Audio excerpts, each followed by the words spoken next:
Preparation H? Pain, itching. Sure, try this. Preparation My H. nickname should be Preparation H because I really do. Look, I have a whole. I have notes here. You know? Feeling better today? Thanks to you and Preparation H. Back in form, Bill? Thanks to you and Preparation H. Stars, it's all over, but we don't get mad, baby. The Hulkster just gets even. But I'll be in that ring and I'll be wrestling because I'm not a coward. Jimmy Hart. I'm gonna have Jimmy Hart. Jimmy Hart wants, Jimmy Hart gets, man. Hey, it's me, the Mouth of the South, Jimmy Hart. Join me on July the 20th at the Plastic City Comic-Con in Leominster, Massachusetts. I'll be at the Hilton Doubletree. Doors open at 10 a.m. Come by, get a picture, get an autograph, say hello.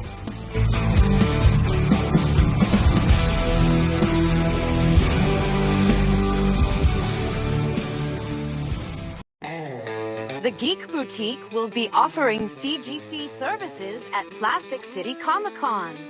Whether you're a seasoned collector or new to collecting comic books, nothing enhances your collection quite as much as CGC's signature authentication.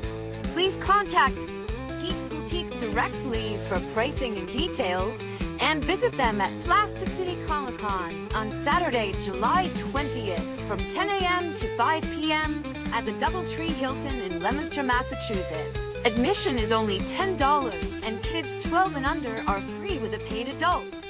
See you there. Hey.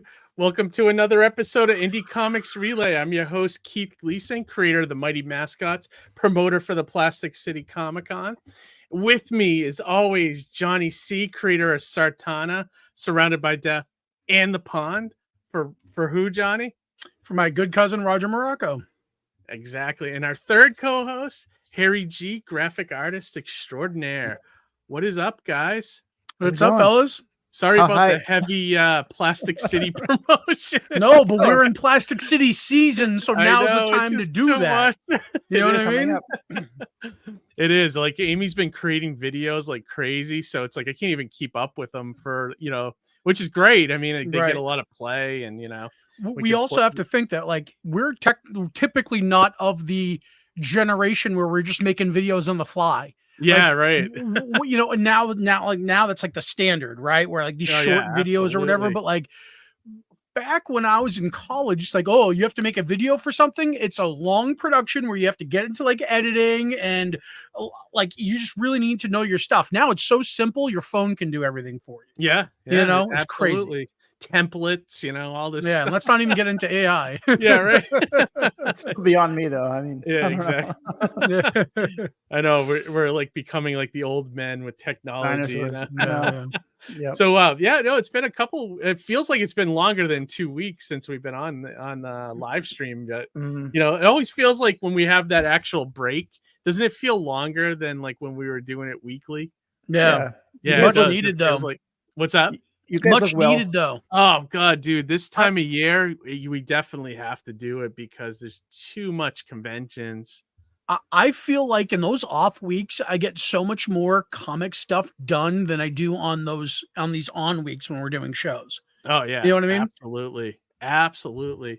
I want to zip through the chat real quick, and also I want to talk real quick about we're kind of we're trying to get into like a schedule for our live streams and a little more like segments and things like that. I wanted to mention to the audience, like, we're still gonna do our typical like interviews that we have with the creators, but we're thinking about adding like little sections at the end of the video where we actually do like where me and Johnny and Harry go and we pick like just a random crowdfunder to just promote, one that looks cool to us. We may or may not know the creators, but we may, we just want to kind of shoot it out there. It's our way to kind of help the indie community a little more. Not only do I not know the creator that I picked tonight, I didn't know we were doing it tonight. So, but I had one, ready to go. You can pronounce it either, right? No, I can't. I'm not sure how to pronounce it, but I had it ready in case. Well, I feel like we took my little lightning round of, hey, Kickstarters we need to feature, and we expanded upon it. Yeah, right. And, I like that because it's not just my picks; it's your guys' picks too. Yeah, and that's what exactly. I like the most about it. That's what it started off as. I was just gonna create a segment where you just did that, But it's like it made more sense to have each of us pick one, and then kind of promote it, That way it's all of our voices, and all of our choices, and all of our tastes, not just mine. Yeah, definitely. And then also after that, I wanted to do like a section called Shameless Self-Promotion, where it's, me and you and Harry, we kind of just talk about what we're working on, what conventions we got coming up, what's new in our, like what comics we're working on, things like that. I think I've got a cover reveal for that. Oh, you do? Oh, I could do one too, actually, if you want, So we could dabble. You want to do that tonight? We'll do cover reveals. Why not? Okay. All right. We'll do it. I'll get mine ready while we're talking. Harry, you excited? I wish I had more. I can't, Johnny, I can't stand up right now. I wish that I had more things ready to show people, but I know we're doing this. Exactly, but Oh, awesome. Well, if you find something, while we're talking, Harry, and you want to have it ready on your screen, let me know. But all right, Harry's creative, so I know he'll be able to do. Let me see if I can compile so, some things. Question for you guys: should we zip through the comments first, or bring the guests? Guests, then comments. Yep. All right. That way everybody can participate. All right, so 2 new guests tonight, which one me and Johnny know pretty well from the comic scene around here, and a new one that we have never met before, which I'm kind of like looking forward to talking to him and learning about his campaign. So let's start with our good friend here, Tim Jones. Tim, welcome to the show. How are you? How are you? Awesome, good to see you, buddy. And then our second guest, which is new to the show as well, Austin Light. What's up, Austin? Hello. Thanks for joining us. So thanks for having me. Yeah, absolutely. So before we get into the interview with you guys, I just want to zip through our chat and say hello to the people out there watching us in our audience. And so first of all, we got Ara. Greetings, one and all. Ara, the great Ara. I was actually at a convention this weekend, and who did I run into? Ara. Nice. Love Ara. Always so supportive, always so friendly, awesome guy. He actually came. It's funny, Johnny. So me and Amy were both set up, and he came with an 8x10 picture that he took of me and Amy at another convention and had us sign it. And of course, I had to write Ara, the best guy in the world, or something, and put an arrow pointing down to him. So I had to do that. That's awesome. Of course, we got Amy's Birdhouse, my wife, with us tonight. DS joining us. I'm here very early. Awesome, DS. Glad you're here, buddy. Who else we got? Johnny. What is Amy says? The pond has fans beyond Roger Morocco. Joe Susan and I were discussing how much we like it. Yeah, I heard that discussion. Oh, that's awesome. That's so great to hear. Yeah, I love getting that kind of feedback. And look at this. Beth McNutt is with us tonight. Beth. I love Amy's videos. I do too. And Amy's saying thanks. And Ara's saying they are awesome. American You're awesome, Demons. Ara. Haktua. Haktua. Great. Is that you, Austin? Yeah. That's great. You're just gonna see on the convention floor this season, only this season, just Haktua art, keychains, everybody's just gonna capitalize on that poor girl. Oh, she's making tons of money. Is she making cash off that though, or she is just kind of an internet meme where you can't really capitalize? She's capitalizing on that. Oh, is she? She's making it good for her. Yeah, I heard within 3 days she had for shirts and merch ready to go, and which is crazy. I shared a meme the other day with her, into it. But it was her remember when you had the Nintendo 8-bit cartridges and you had to blow out the cartridges? It was just her doing that into the cartridge. As soon as she makes a comic book, she's invited on the show. Yeah, right. Or even before. Harry would really like to meet you. I mean, just to boost our, numbers. Yeah, right. For ratings week. Put the rise in the ratings. Literally. Sorry. That keeps them coming back for more, according to Amy. DS says, I'm I've heard about Tim Jones from a cartoonist podcast called Drawing Funny, which is local where I live. Oh, nice. Yeah, Tim gets around, dude. World Tim, famous. remember that podcast? World famous Tim Jones, everybody. I wish I Can got just around say that like right this now? I wish I got around like this in high school, for God's sake. Said just the opposite in the bathroom stall. So that's awesome. And then we got Mutt with us tonight. Yo, what up, all? What's up, Mutt? And then that brings us caught up to our comments here. Nice. So the first question I always ask guests when they come on the show for the first time is, how you got into this industry. I love to know, like, what sparked that moment for you. Like, was there like a comic that you read, a movie you saw, cartoon you saw that kind of like wanted to put you on the path to becoming a comic book creator in your sense, Austin, but also with Tim, a comic strip guy. Do either of you guys want to? Would whoever wants to start first go for it? I'll let Tim go. All right, Tim, thank you. You have an answer for that one? You sound like my wife. I'll let Tim go. You're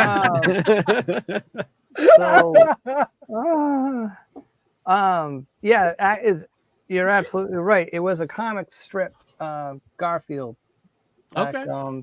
19, when it first came out, 1978 or whatever it was, late 70s, and I just showed my age. And so as soon as I saw that, and I just started doodling and right on the newspaper itself, and just from then on, I always wanted to have my own characters and stuff, which I always did, but I like the humor aspect of it, and the short story form to it too. So, and as time went along, I just kind of had that in my back pocket, and then all of a sudden I decided to take it out of my pocket and do something with it. So yeah, that's awesome. Yeah, I want to get into that as well soonish. Like as we're going through the interview, I want to see how you kind of went from there to like making comics. And how about you, Austin? Is there something you could point to that put you on this path to becoming a comic creator? Well, me and my friends always like to crack up. We told stupid stories. I used to love my friend telling stories. And at some point, I kind of drew up this character from Cartoon Network that was on Vectorverse. I don't know if y'all are familiar with him. No, what was the name of the show? No. Vectorverse. I did an interview with him. He pulled it up. He did all the research. Found it. Oh, okay. It's this in between of a commercial and of the show called it was just an Easter monkey. So it was this chimpanzee in an Easter bunny suit. And I'm in third grade. I thought this was the most funny thing ever. And I drew it.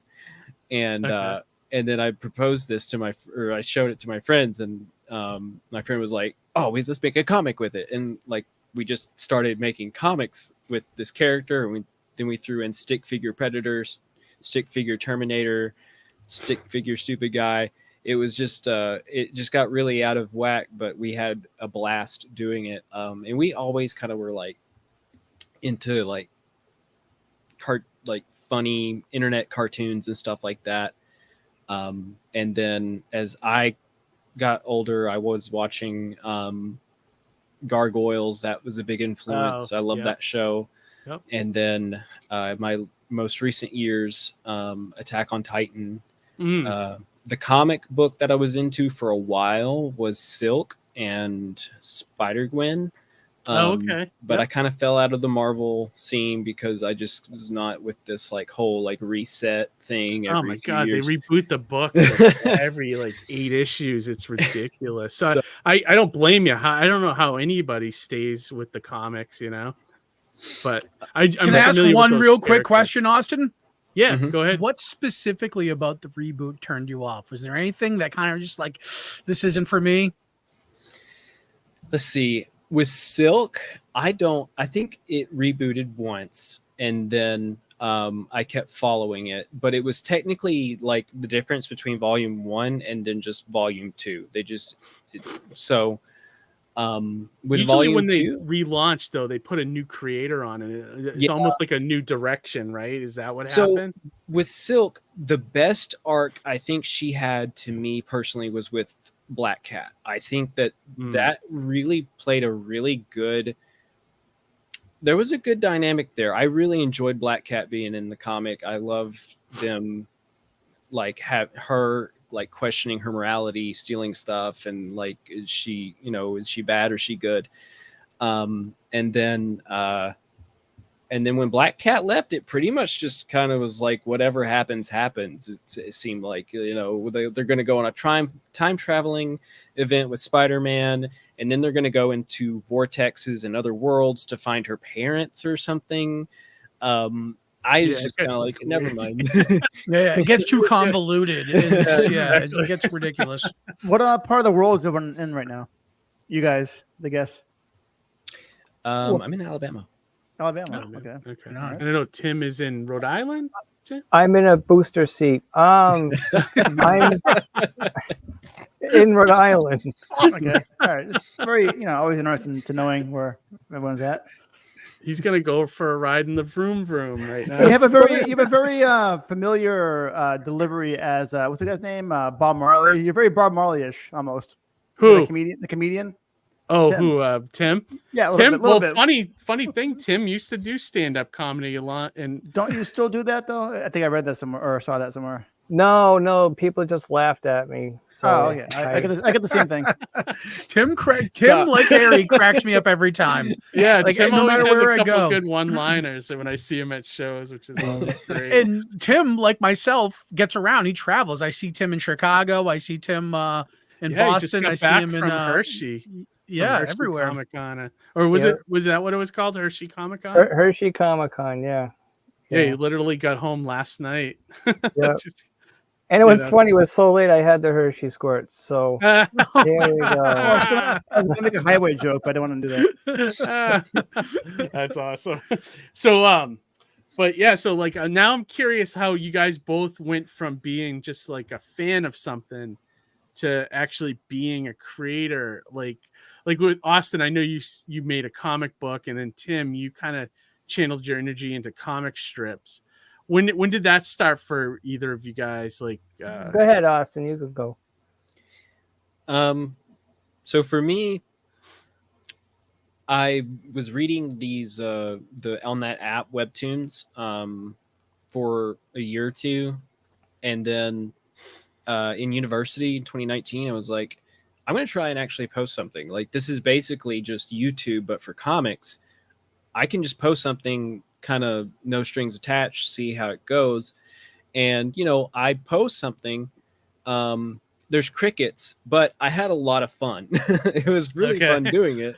So I kind of on and off kept posting on Webtoons. Then I kind of fell out of Webtoons, found a better route, and also now make it for print. So that's how that happened.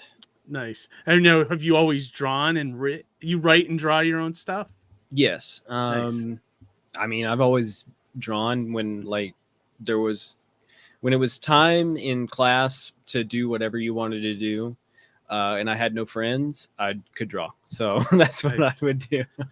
Well, I used to draw in class when it was not that time. I would draw during like lecture, So I get, and then I always, do horrible on the test because I was drawing comics, So sometimes I doodled. Yeah. Sometimes I doodled. You got to, and that helped. It was fun. A little long-winded, I hated having like a really nice doodle, and it's just like I cannot reproduce this anytime anywhere else. Oh yeah, absolutely. How about you, Tim? Like, did you start when you were younger making comic strips, or did you do it more later in life? I did it starting in right after high school into college. Okay. And I was an art major in college, obviously, and I just I don't know what it was. I honestly don't know what it was. I knew I wanted to do a comic strip because I just didn't have the patience for a full comic book. Yeah. And and I just wanted to keep things funny. You know, I went through a very rough time back then too, so I needed something to turn to, which was comedy, but in the form of a comic strip. And I just kept going, and finally came up with my character Aesop way back then. He looked a hell of a lot different back then too. But no kidding. What year was this that Aesop was born? Well, Aesop was born in the late 90s. Oh wow! But when I was back that far, huh? Yeah, but when I first got him in my mind, I graduated. Well, let's put it this way: I graduated high school in '84. So do the math. Okay. So it's always been on my mind. It's just I never really put him on paper in a regular, we'll call it a regular vehicle until then, until the early '90s when he first appeared with these same characters in another strip. Before Sour Grapes, it was called Every Blue Moon. Okay. And that strip wound up in a half a dozen papers around here and stuff. But so why did you end up like rebooting it in other words, like? Well, Every Blue Moon, it was just more of a vehicle for a joke, you know. Okay. So, and I just put these other quirky characters that just came out of nowhere, and I couldn't really carry it any longer because I just couldn't. It was all over the place, you know. There was really nothing to grab onto in that. So, you know, that was short lived. I think last one was like in 2004. Oh, wow. Ish, and those were a completely different time for comic strips in and of itself. With the technology back then was next to nothing, and so there's a whole story with that. But so I put that away for quite a while, and I went on with my life. Got married. I've always been a musician too. So I did that for quite a while. Yeah, I sing, and cool. God, and so and you're a metalhead too, by the way, right? Yeah, big time. That took me complete surprise, like unassuming. I had a completely different perspective. He's like, hey, and Tim comes up to me at my booth and goes, hey man, check out this band, and like they're death metal, and I'm like, what? I was like, completely did not expect that. Listen, when you get up, was it March? Get up there and sang for the first time in like 11 years, and I banged out Wasted Years from Iron Maiden. That was awesome, actually. That's awesome. That's great. That's awesome. But you can ask Match Bell at your show, Keith. He was there. Was he really? He can prove it, yeah. I was going to ask, and Keith, while I'm asking, can we bring up the comic strip so people can see what the character looks like? Yeah, exactly. So what I was going to ask you is the character Aesop. Where did you draw inspiration specifically? Tone, vibe, humor, the whole 9 yards. Where did you pull this character from?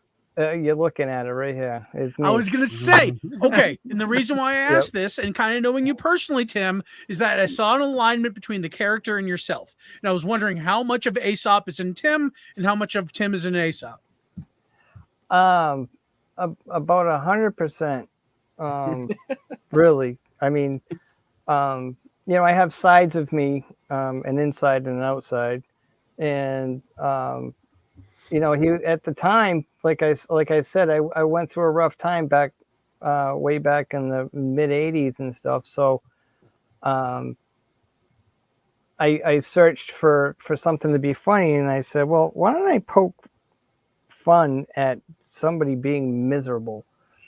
I want to have a dog for a character. Let me make it different. I'm going to give him a cape, because back then Aesop didn't fly. Just had him walking around with the cape and stuff, and and that's basically where it came from. I just, had this ability to just be miserable, and I thought that was funny, so I just kind of went with it. I mean, you would think if you're a flying dog, you wouldn't be as miserable, but I guess. But nihilism can be funny. Right. So I guess so. I think you got your finger on the pulse of that there, right? Yeah. So what is his backstory? Why is he like a super dog? What is he? Why is he from around here? No.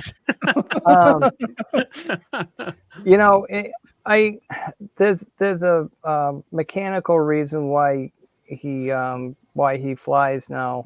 Mm-hmm.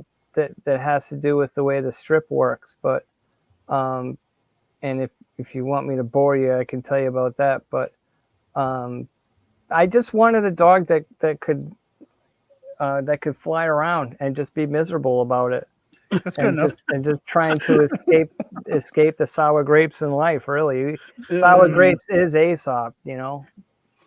I've read a bunch of the books that you've given me of this comic strip, and it is fun. I gotta admit, like, it is funny, and his deliveries, you can almost see it. Like it almost looks like a comedian delivering like a line.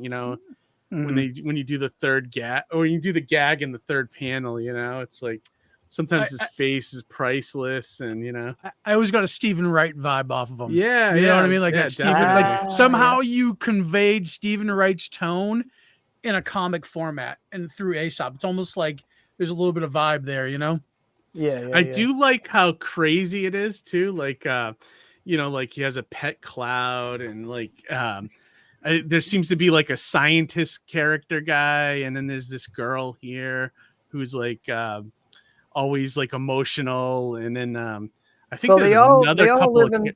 They all live in the same house. Okay. Oh, really? Oh, I never knew that. They all live in that house there. That's the same house I draw every time. And so they all live together. It's this weird family, and Aesop is kind of the pet, but not really. Okay. But he's the guy that kind of holds everybody together with the sour grapes and Gotcha. I kind of understand the dynamic now. It feels like it's actually what you have here kind of feels like one of those Peanuts. weird like Adult Swim cartoon kind of concepts, Oh, this would so make a great It kind of reminds me of Peanuts too, a little bit, like Charlie Brown's house or whatever. Mm-hmm. Like, it has definitely Peanuts vibes, and I could see Garfield in it too. As well, he's there. I hear Garfield's voice, right? Yeah, when you're reading it, Well, I hear Bill Murray. Is on my website. On the website, if anybody has time, there's 3 shorts. Okay. With voiceovers. Of people you did doing, some voiceover. That's cool. I got people to do voiceovers for Aesop and Constance, and my daughter, who's a film major, a graduate, and she put it together. So it's a lot of fun. It's kind of goes panel to panel, and there's voiceover people doing the voices and that. So I'll be doing more of those in the future. But when you mention voices and stuff, that's I got that too. Tim, if you need a voice guy, right over here. I'd love I'm listening to you, Johnny. I'm listening. Thanks, bro. Thanks. We got Dr. Mask joining us saying, "Hail Indie Comics Relay." Also, I had a couple of comments for you, Tim, here from John Kinnickery. Looking great, Tim. And then he also said, Aesop is my boy. Yeah, John is, real quick, is the publisher for A Kid in a Comic, which is a newspaper that's like nationwide, and I think even international right now too. And it's all comics, and there's a lot of heavy hitters in that paper too. And I'm lucky enough to be a part of that. So that's one of the papers newer papers that I'm in. Oh, sweet. In that. Cool. So that's who that is. He's an awesome guy. He was at Hershey Comic-Con as well. So there was a bunch of us that were there that were in that paper. So it was kind of a nice family setting. When I first heard the name of the character, it reminded me of remember back in the day. I wasn't sure if it was on Tennessee Tuxedo and his friend and his Tales or the Bullwinkle show, but there was a guy Aesop and Son. Remember that show? that Yes. cartoon. It's like in between the Bullwinkle. Mm-hmm. Oh no! Yeah. Was it the Fractured Fairy Tales? Or am I thinking Fractured of- Fairy Tales. Is that what it right. was? Yeah. Yeah, yeah. Right. Yeah. Okay. Well, I they don't know how named Aesop is always I came up with Aesop's name because Aesop's fables are stories. Mhm. Right. So these are stories of Aesop. Yeah. So Awesome. And also, I saw you in another interview. The name Sour Grapes comes from something too. There's a story behind that too. You want to? Yeah, about- absolutely. So sour grapes comes from the Aesop's fable, The Fox and the Grapes. Oh, okay. And which I didn't know when I came up with the title Sour Grapes. I remember Googling sour grapes to see if anybody else had the title, and sure enough, it came up as that term is in The Fox and the Grapes, and it just so happens to be an Aesop's fable, and I just went, wait a minute, my character is Aesop. Yeah, right. And that was it right there. So doesn't sour grapes also mean like almost like a loser, right? Or something like you lost, or like like for gambling terms, like you got sour grapes, or isn't it something like that? It's a negative term kind of thing, you're such sour grapes about that, or whatever. It's just like a negativity, like just a negative perspective, Yeah, exactly. So and that's what Aesop is. It looks like he ate a handful of sour grapes. Like it looks like he's like miserable. It's really a great strip. I gotta admit, I like reading it. And Tim, usually when you release it once a week, I usually take the second and click on it and read it. You know. Oh, I keep up appreciate with it. that. Yeah, absolutely. I was just gonna mention, you had mentioned Ominous. Ominous is a new character, which is funny because a long time ago someone said to me something about the cloud that was always in there sometimes, and he says, you should bring that into the strip. So I did. I wanted to give Aesop a pet anyways, and I said, well, why not a cloud? I took this cloud that was always in the strip, and he's become a fan favorite, and I decided just to make him a main character.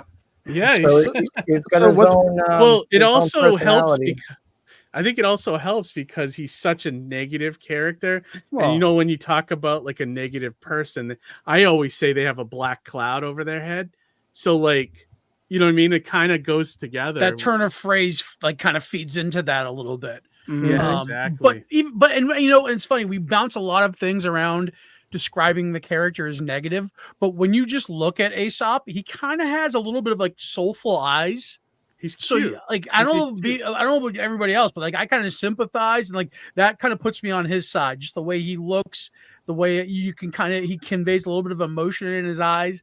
Even if what he's saying is a negative statement, I can kind of get on board with him. You know what I mean? Oh yeah, definitely. And and at the end of the day, he is a cute character, like you want like a cute character like Snoopy or Garfield or Hobbs, if you, just thinking in those terms, like are those some of your influence? You said Jim Davis was your influence. I'm assuming Charles Schultz and maybe Bill Watterson were some influences as well. More so, what's his name? Johnny Hart with BC and Wizard of ID. Yep. Oh yeah. I used to love Those that guys, at least the style and stuff, and I'm very influenced by Hanna-Barbera too in my drawing style. So it's kind of a bunch of stuff put together, but. Yeah, no, and comic strips is such a. I admire you for doing it. Like it's such a hard thing to break into and make money with. Like I did a comic strip for a while myself, and I remember trying to send stuff out to syndicates, and the chances of a syndicate taking you on is like you have better chance of hitting the lottery, So, like I admire you for the grassroots of this too, because people might not know this. Well, some will in our audience that know you, but like you actually have this strip in about what 50 or 60 papers. It's about 45. Thank you. 45. Oh, okay. we're pumping getting up there, the yeah. numbers. Yeah, we're getting there. I got some interest, so it's a fishing trip, and Awesome. so out of every 10 papers that I reach out to, I get in one of them. That's awesome. So, but you got to be tenacious about it too. Those editors don't like to answer their phone. Mm-hmm. It's sorry, Tim. I was just gonna say that's kind of the equivalent if we're thinking of indie comics perspective. It's like, can you imagine having your comic in just 45 shops out there when you're like a self-published individual? Like that's pretty remarkable. So respect there, Oh yeah, no, thank you. It's not easy, and it's taken me quite a while to do that too. Yeah, it's part of the uneasiness. Like the papers are becoming like obsolete.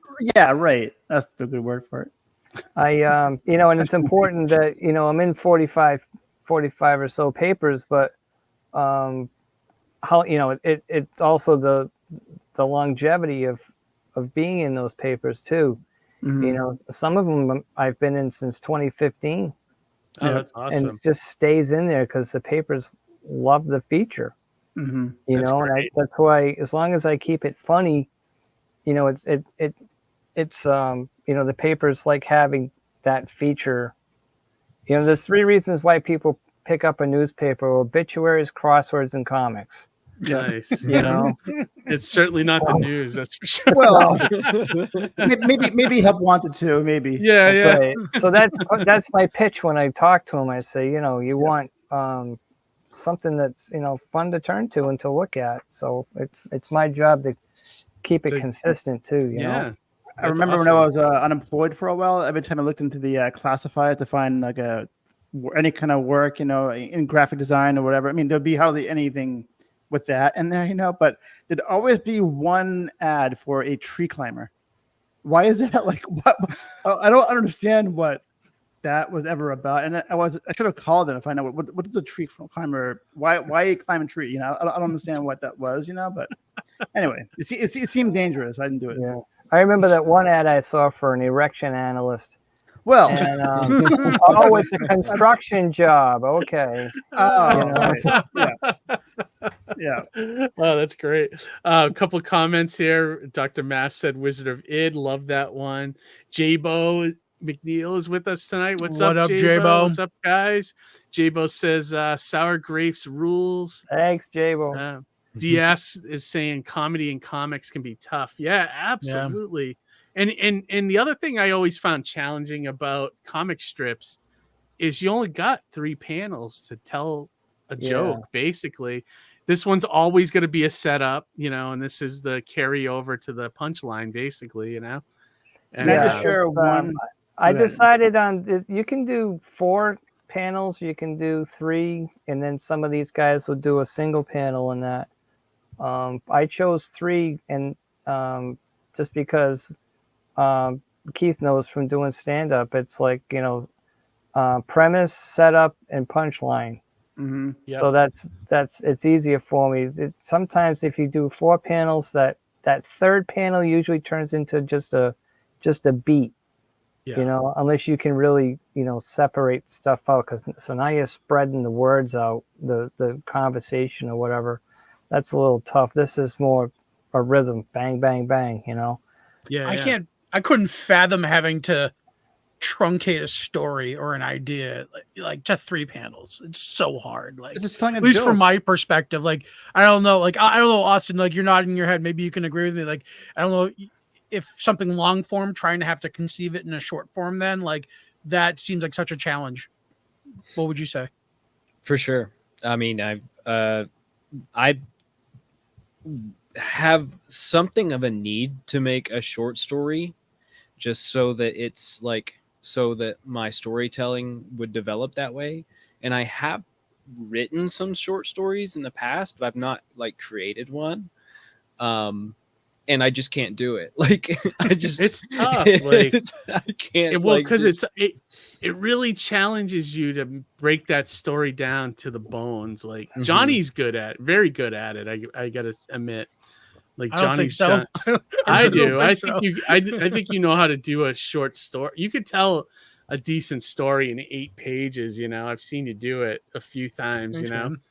yeah, It's absolutely. like name that soon. I can do a short story in 3 blocks or whatever. Yeah, no, it's tough though. Like, Yeah. you know, it's almost like trying to do a beginning, middle, and end in 8 pages is really tough. Well, It's I'm even actually tougher in having a script. hard time. I'm actually having a hard time. I'm working on very, very slowly, like a comic with Aesop Anonymous, and so I have to think longer, you know, and it's not easy. Are you doing? You Trying mean to doing? break things up? Yeah. Oh, I mean, gotcha. even for me to do a Sunday size strip, so now there's more panels, so you have to spread things out. So if I've got a you know, a story, even if it's a short story for Aesop Anonymous, I'm having a really hard time just starting out. And how do you do that? And how do you know, we draw this for this, and then for this. And I'm trying to look at it as the way I write the comic strip, which is fine, but it's just I can't really explain it. It's just difficult. No, it's for me tougher because you have to add more. It's long form, I guess. Yeah, right. And Is it the it's same- almost like a long way to tell one joke, you know? Yeah. Is the Sunday comic still the same? Like it's in color and the rest of the week's black and white? Is that how it's Yeah, that's normally Old school. the way it goes. Yeah. yeah. Yeah, and they are longer and tougher. Like Bill Watterson was a master at those Sunday strips, though. He like was the way so prolific, that guy. I don't know how he yeah, did it. God, it's one of the greatest. Yeah, definitely. Like, but when he used to go into like Calvin, just having like a fantasy, you know, a spaceman spiff or something, and like the whole Sunday strip was just him fighting monsters or crash landing on a planet. And then the final panel was like the reality, and it was just so good, you know. Yeah, But he had the right formula for Calvin and Hobbes. That's for sure. It was just all about a kid's imagination. Oh, definitely. And that's just like boom, go. What kind of topics do they talk about? Like everyday things, or they don't get into like modern, you know, like what's happening in the world today, right? Or what's that? My sour grapes? Yeah, you're straight. Oh, yeah. It's they're basically living in a problematic world. Mm-hmm. And dealing with their problems, and yeah, like this one, yeah. Ominous is acting really weird today. Why do you say that? He's been aimlessly floating around the house. Is he okay? He says he's just been thinking a lot and is clouding his mind. Mm-hmm. So nice. Aesop usually translates for Ominous is rumble, rumble, rumble. Oh, but, yeah, so he's like you got that character that knows how to read whatever the cloud's saying. Yeah. Mm-hmm. Yeah, that's great. That way, I like that, because then you don't have to like you don't have to write like dialogue for the cloud, you know. Mm-hmm. Right. Yeah, that saved me a lot. Yeah, it's the Rocket Groot relationship. Yeah, right. Absolutely. Exactly. Yeah. That's a great way to put it. A couple more comments here. Dr. Mass said, we did an exercise in college, short fiction to try to tell a story in only a few sentences. I did one with a title and 2 words. Nice. That's pretty good, actually. Wouldn't mind knowing what that is. Him away here. Jeremy Courtney's joining us. Hey, Jeremy, good to hear from you, buddy. Happy Tuesday. Good to see you, Happy buddy. Tuesday on a Monday. Yeah, right. I like that. Almost Tuesday, right? Tim, do you listen to any podcasts or anything? I do. I do. I have as far as comics goes, I listen to Marvel Fan Show, and some various I'm a big Marvel fan, so I listen to a few podcasts like that. Not too many, but Blockhead's one that I listen to. That's a lot of fun. And there's another Peanuts one that I listen to. In that, so I can't think of them off the top of my head, but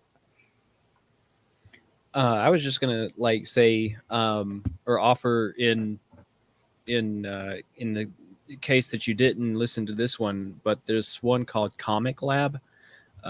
Yes, I do. That was one. I'm sorry. Yeah, I do listen. I just started listening to it. So okay, and I okay, just cool. listened to the episode about this person trying to asking when is it okay to start wondering if when I can start making money at this. Right. Or whatever it was. And I really enjoyed their answers to it. So I've probably listened to hundreds of hours of that by now, but my favorite one was the Thanos snap. If you ever go back and listen to that one. Okay. That's the very So first one. is this a podcast that like helps you make comics, or is it like it's very much about how you make a comic in the modern age with having access to the internet and how to kind of navigate between what you're going to put out to be free for people to read, how you format it, and then it also talks about how you might want to utilize exclusives and how you make money and that kind of stuff, and very monetization cool. And when you start a Kickstarter, that kind of stuff. So super knowledgeable guys. They've been in it. Dave Kellett and Brad Geiger, they've been doing it for like 25 years on the web. So just a big recommend on those guys. Oh, awesome. Yeah, that's the one thing, like with any, like making a comic or making a comic strip, you just got to put the time in to get the word out. Like it takes forever to get people to read it, build an audience. And then how many comics are on Webtoon, like to stand out there is like, it takes a long time, So, and I know what'd you say, Austin? I was going to say, they said it takes an average of about 5 to 7 years before you have like a pretty solid audience. I would say that's very true, honestly. I would say like at least, to build something where you got people like tuning in to read your book or your comic and I see Tim at conventions all the time pushing the books. How many books do you have of Sour Grapes now, Tim? It's 6 or 7. Yeah, that's a lot. And I have a couple of coloring books. And some other I got that little new Aesop doll that's pretty cool. I've seen that. That is very cool. But as far as the books go, I try and do a compilation like once a year or so. Yeah. Just so I have one, but it's getting to the point where I've got too many. Yeah. And, you got to do like one of those treasury editions like Garfield used to do, where once they did 3 books and they would do a bigger book with all 3 volumes in it or something. Yeah, I'm thinking about it. So does kids like your strip, or is it mostly adults? No, the kids love it. I'll do Kids Con, and I'll have parents ask me, is it age appropriate? And I always have to say, what age? Because I don't. What are you talking about? A home lady? And I don't know. Yeah, right. So, are the pages biodegradable? I don't know. Yeah. But depending on what age did you lose your sense of humor? Okay, that's the age. Exactly. That's the cutoff. That's the cutoff.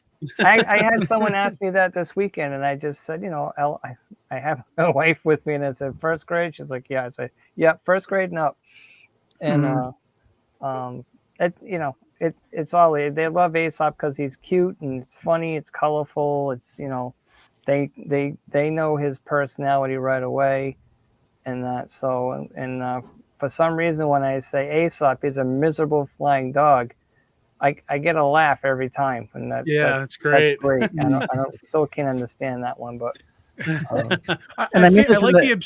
sorry, Harry. Go ahead. I was going to say, I think some of the appeal is that there is absurdity in being miserable, but also having the ability to fly. Because if I had the ability to fly, I can't imagine ever being miserable. Right.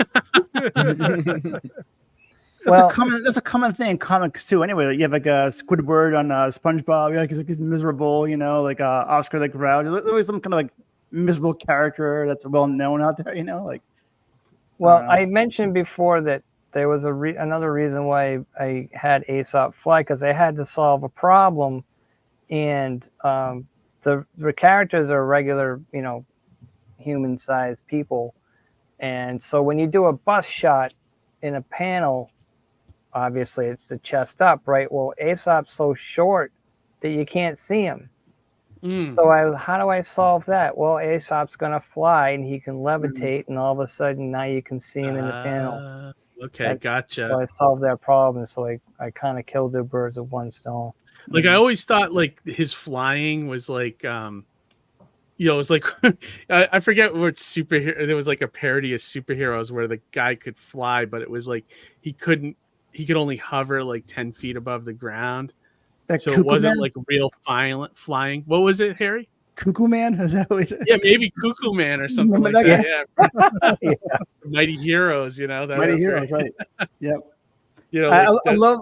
Oh, go ahead. I'm sorry. Go ahead, Harry. What were you going to say? No, I was going to say I love the, and I mean this in the best way possible because I'm also an illustrator too. I've been drawing my whole life, but I love the simplicity of your cartoons because that's what you want. You can do a lot of it. You know what I mean? Like just draw it very simply and be able to recreate it each time.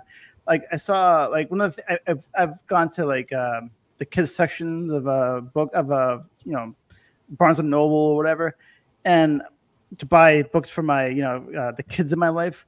But the one like the Harry and that purple crayon makes me angry because it's the same drawing in every single page. The only thing that changes is what he's drawing. You know what I mean? I'm like, what a brilliant idea! Why am I stressing out about drawing the character differently in each page when all you gotta do is like draw him like it's like the same position almost, and he's like the thing that he's drawing with the crayon is like different, like brilliant. Yeah. When I do workshops and stuff like at Kids Con, and I told the kids, and I'll tell them, I said, listen, if you're going to come up with I've done character development workshops and stuff, and I tell them, you're going to come up with a character, you got to remember, you got to draw them time and time and time again. Yeah. So make it as simple as you can. Right. Because and the writing's gonna carry it, not the other way around. So gotcha. That's what the syndicates look at. Is it funny? Yeah. You know what I mean? Yeah, that and the syndicates aren't they always looking for like they always want like stuff that I don't want to say political, but like they want stuff that's like edgy, timely, and like right? Like from what I remember when I was submitting. Yeah. Like that's why stuff like Boondocks was big and Dilbert because it was always like something happening, like in the real world. Some specific political voice behind like it. a political angle, or like with Dilbert, it was like the workplace that everyone can relate to, that kind of thing. But yeah, and like they weren't looking for stuff like Peanuts anymore, I always like Zippy, just a story about a pinhead. Yeah, right. Yep. I'm with Tim. I always like BC and Wizard of Id. Those are great. Those are great. Yeah, I mean, everything was just so simple about it, but it worked, and it was smart. Nowadays the syndicates, I think, are looking for either things that are in their own world, or as part of a big world, or edgy. Yeah, that's what I'm finding, and I'm also finding that syndicates like to fit things in their portfolio per se, and if you don't kind of have that look of all the other strips and characters and stuff that are in their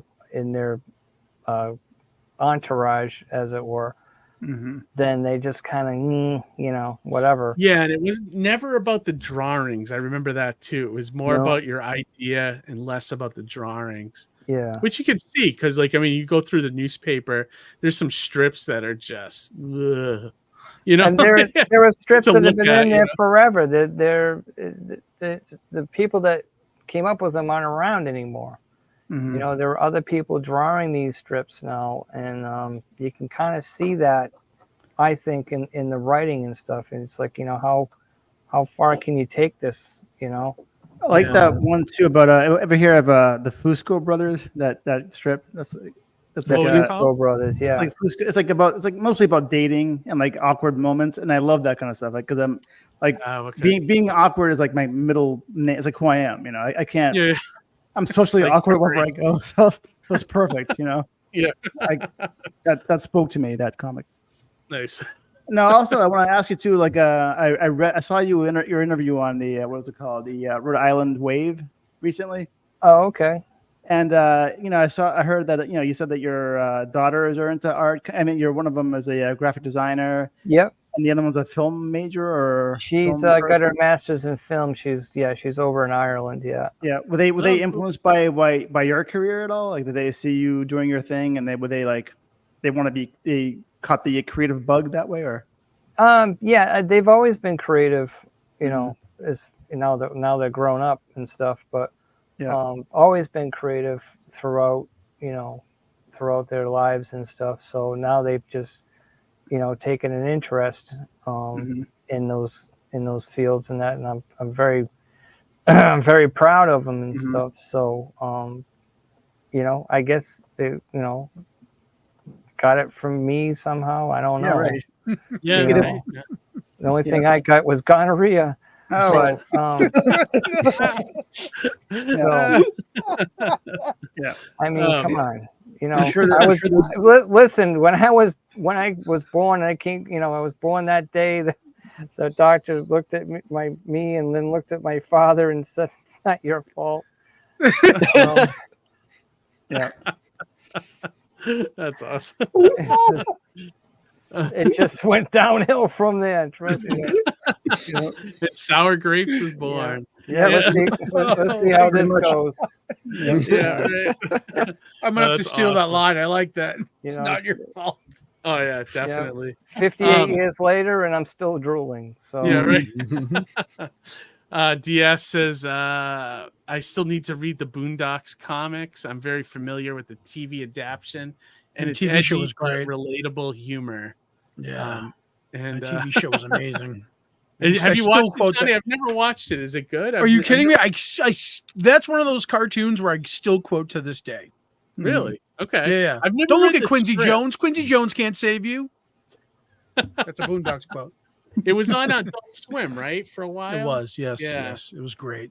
I highly recommend it. Yeah, I'll have to watch it sometime when I'm like looking for another animated series that I haven't seen. I'll have to check that one out. Yep. Look out for the Booty Warrior. Amy she must have watched it too.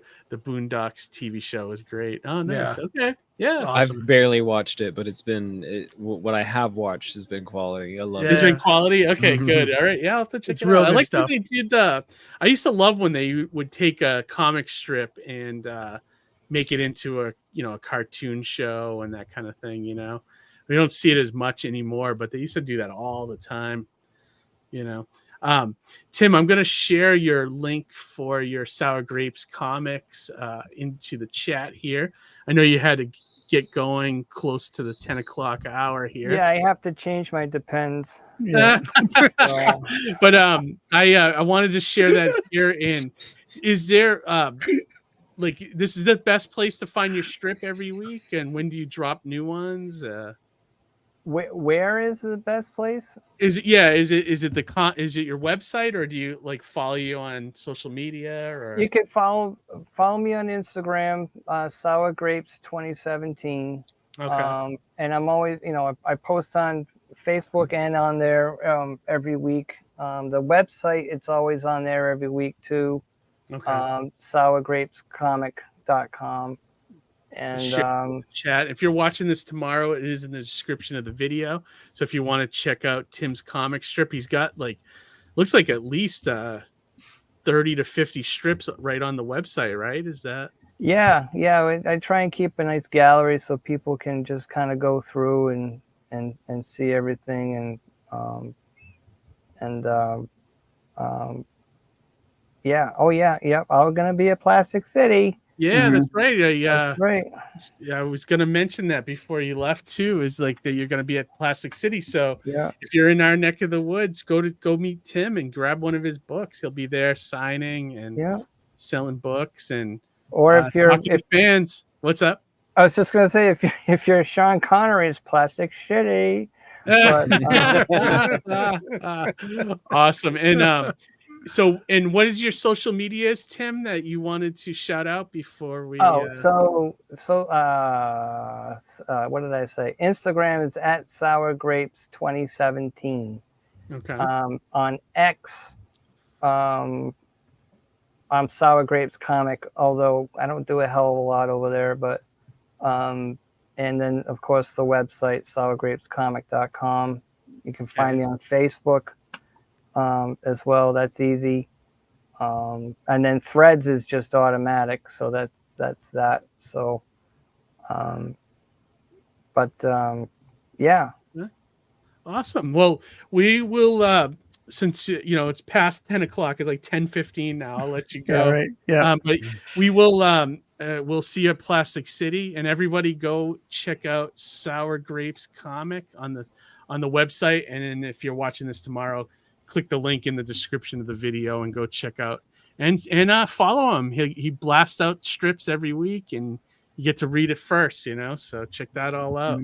Well, it was wonderful getting to meet you, Tim, and hear from you.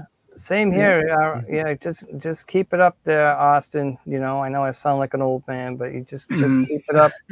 Listen, you can't win if you don't play, right? Yeah, that's true. Great advice. So. Very true. Very true. Awesome. Well, all right, Tim. All have a great night, and we'll see you at Plastic City. See you, Plastic Tim. We'll see you soon. Bye. Bye. What do I do? Click the button. Yeah. I think I'll hit remove, and then you can exit off the site. Yeah. Awesome. So before we get into, I know, right? Awkward, right? But before we get into, click the button and it leaves. No, that was just on brand. That's okay. It was so good. It was so good. So I love before we get into the Envy Kickstarter, which I would definitely want to take a look at, Austin, we have a special commercial from one of Johnny's friends here. And Johnny, you want to set this up at all before we bring him in? Yeah, I'd love to. So are we actually running the segment video, or? I can. I didn't watch it. Is it like a reasonable length, or? No. The segment video for the Kickstarter things, because this is just technically my Kickstarter. I was going to do that. Okay. We can run it again. Actually, we'll run it again later. But this is this is the intro video. All right, here we go. Run that foot.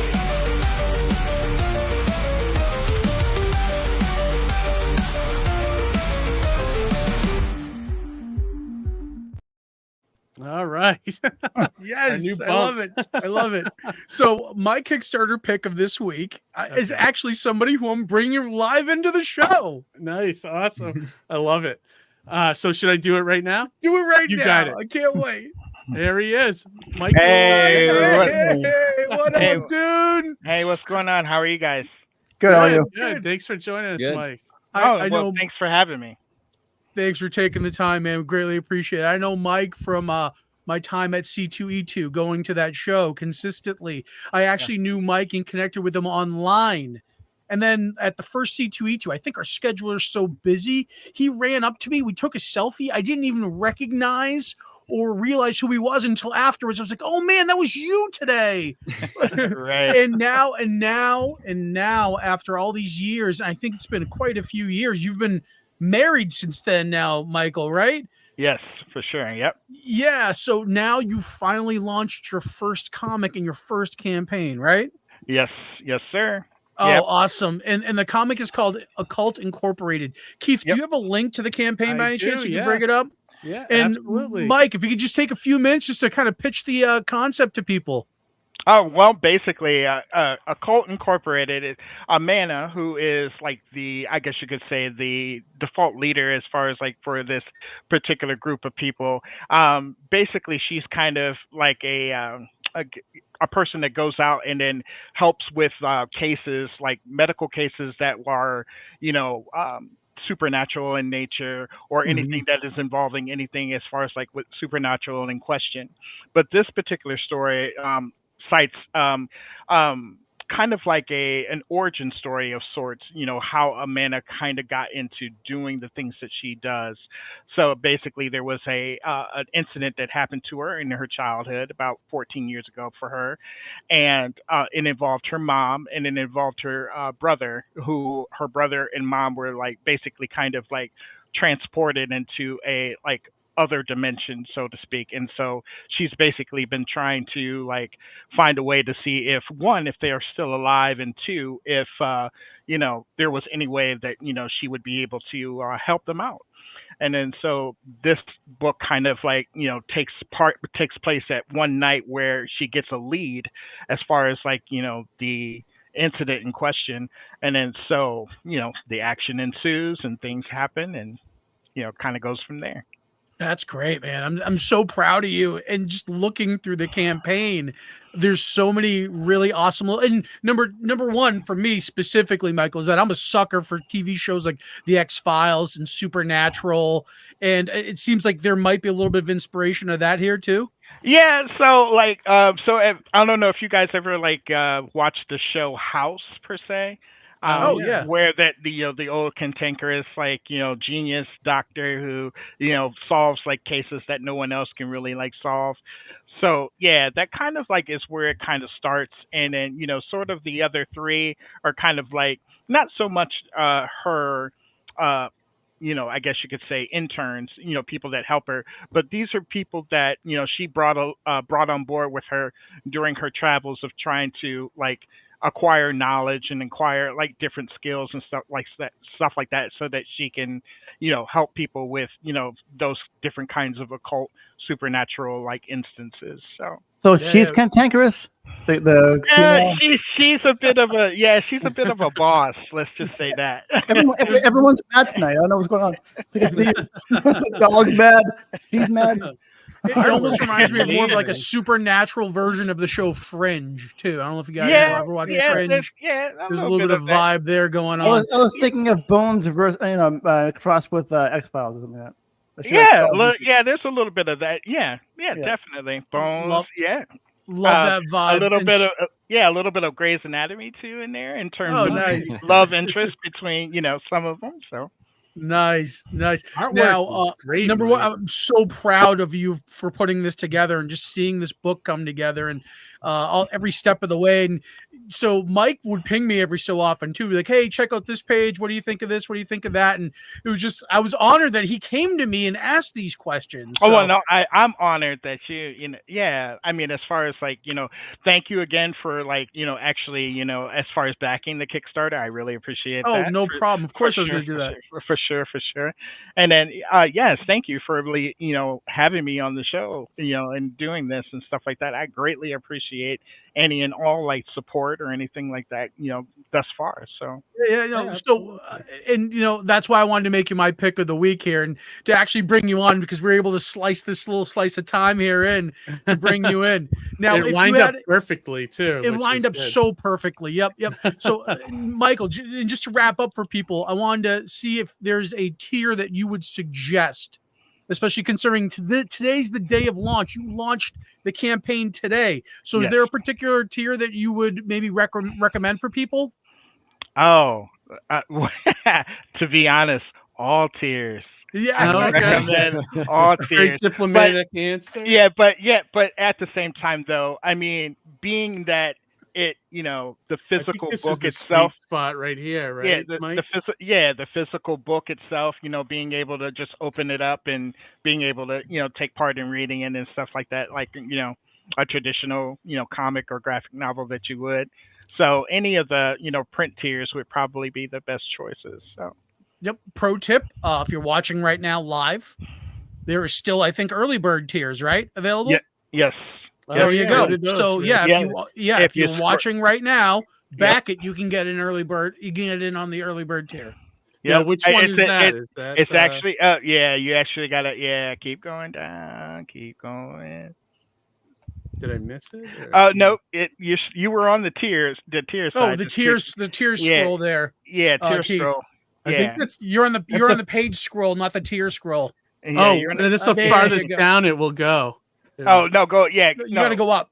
Yeah, gotta go up. There you go. All right. So you can get drawn in for $200. That's a pretty cool tier. Yes, definitely. Keep going. You got the Avengers homage cover. That one right Bird there. special. Yeah, the early bird special. Right there, $30. Oh, that's cool. You get a black and white version of the book, as well as a colored version. Wow, Yep, that's so really you get cool. both for Great 30. idea. Great idea. That's awesome. That's a That's so a cool I would say back now if you have the opportunity. If this is your flavor, I would say back this book right now. Grab the early bird. If not, back it tomorrow or throughout the remainder of the campaign and support Mike Edwards. First book, first campaign. We wish you the best of luck, Mike. Thank you so much for coming on the show, Let me man. put it in the chat here so you. Yeah, if you we'll guys put it in are the chat watching. so people can click on it to link to it. Appreciate you coming on, my man. Oh no, I appreciate everything that you do for me. I appreciate it all. So nothing, man. Yeah, nice to Nothing. meet My you, Mike, pleasure. and nice to thanks meet for you, dropping Keith. in quick. Austin, Harry. Yeah, thank you. It was Yeah, good thank meeting you, Michael. All right. Definitely, Very Michael. good. Hey, Hey, take care, awesome. man. Have a good one. Good luck. You too. Good luck. Yeah. Good luck Thank with you. the campaign. All right. Thank you. Bye, guys. Okay, you're See welcome. you later. Take care. Good night. All right. Thank you guys for letting Mike Yeah. come on and be my pick of the week. Yeah, absolutely. And we'll do me and Harry's picks towards the end of the show. I'll go first because mine's very, very like I don't know anything about it. You're not So- bringing any surprise guests in? No. Yeah, he's not bringing. Who's the next mystery guest? It's like Yeah, so Austin, thank you for being Yeah, patient. thank you for your patience, We Austin. kind of wanted to focus on Tim a little bit just because he had a little more of an urgent time to get out of, to get off No, the that's show. okay. So. I'm the very older much you a get. listener, so Oh, okay. as you Well, probably we appreciate noticed. your patience. And, Yeah, and thank you for absolutely. chiming in too. I love when guests talk to each other. It's almost Yeah, I like they know, feel I like they're do in too, separate honestly. windows and they're not allowed to. But I'm glad. I'm Yeah. glad you guys talk to each other. That was great. Those are always the best shows, right? Like when Yep. somebody like a jumps dialogue. in and almost. everybody, it becomes like the McLaughlin group, Right. Is that an old enough a Yes. reference for you Yeah. guys? It takes me a little bit of time. If there's no initial chemistry, it just takes me a lot of exposure to start to kind of talk more, jab more, So No, you seem like- very personable though too. Like I don't know. I didn't detect that. So I mean, so I don't know. I thought it was fine. But yeah. So tell us a little bit about your how you got to this point where you're making a comic and what is the comic about, that kind of thing. Okay, so like I said, I first kind of officially published doing webtoon back in 2019. And that's when you first started the very first comic. Thing. Yeah. And that was a great time to jump aboard webtoons. Like that was when it's kind of started picking up. They were doing a lot of marketing and promotion for the platform. So you jumped on at a very prime time point. In Is that when they Webtoons were kind of making the run. big push at conventions, Johnny? It was around Yes, that time. that Yeah, was the okay. same year I got the invite to their private party. What they did Oh, was wow. they walked around Artist Alley and Independent Press and Small Press of San Diego Comic-Con, and they gave out these metal tickets to their party, which was a rooftop party in San Was it Diego. a pool party, Johnny? Not a pool party, unfortunately. No. And just catered drinks. It was just awesome. It was a fun time, and that's a good time to have jumped on webtoons. Yeah. I had been reading webtoons for 2-3 years. I had got into this one called Seed. That was really cool. Really cool. It was about AI, and how it kind of functioned with morality and partly not morality. It was weird. And then one of my favorites was Love Advice from the Great Duke of Hell, Astaroth, and that one was hilarious. But I went ahead and posted, and I kept posting on and off, and I had a child in 2019, my second child, and then I graduated in 2020 from university, and then I had a graphic design assistant job that I went to for 2 years. So it was very on and off. I couldn't get momentum. There was no way to get momentum. And I work out and I try to cook and I try to have more a healthy lifestyle and all that, you know, and then the commute to work was like 45 minutes. So all this combined just was not conducive to like making comics. I was give out by the end of the day. I didn't want to think. I didn't want to do anything. Yep. Been there, done that. And I had living like, that currently. I had about 2 or 3 hours to kind of just decompress and then go to bed, do it all over again. So I was like, I can't do this. I was actually listening to a Joe Rogan podcast, and he was like, people live their lives hating what they do. And I'm like, it's literally me right now. So I was like, okay, I gotta figure this out, because this isn't what I want to do. I foresee positions and where I'm working that I'm not like looking forward to. So I was like, that's not a life I want to live. Yeah. You gotta, anybody creative, that is like, we've all been there. Like, yeah, we've all had our breaking point. You know what I mean? Like that moment in time where you. But like a creative person, so like that's the difference between a creative and an uncreative person. Because an uncreative person can just do that every day, and they gotta hang out with their work friends and go to all the work parties. I could not stand that shit. Like I wanted to get home, work on. It's the life for some people. That's what it is, you know? but that's also a person that's not creative. It's like, they live for that shit. Me, I go into this great, and like the job was like wall decor, so like there were like a creative aspect to like the paintings and all that stuff. But I was working the printers. I was making sure, you know, their orders are fulfilled. I was counting, doing a lot of inventory, making sure the printers were fixed and running. There was a lot of experience in that. And, you know, even some Photoshop tricks I didn't know probably from. And so, you know, I got to live that life for a little bit, but I was like, this isn't for me. I'm in a big gray building. I hate driving here. I hate driving back, and I don't get to do what I want to do.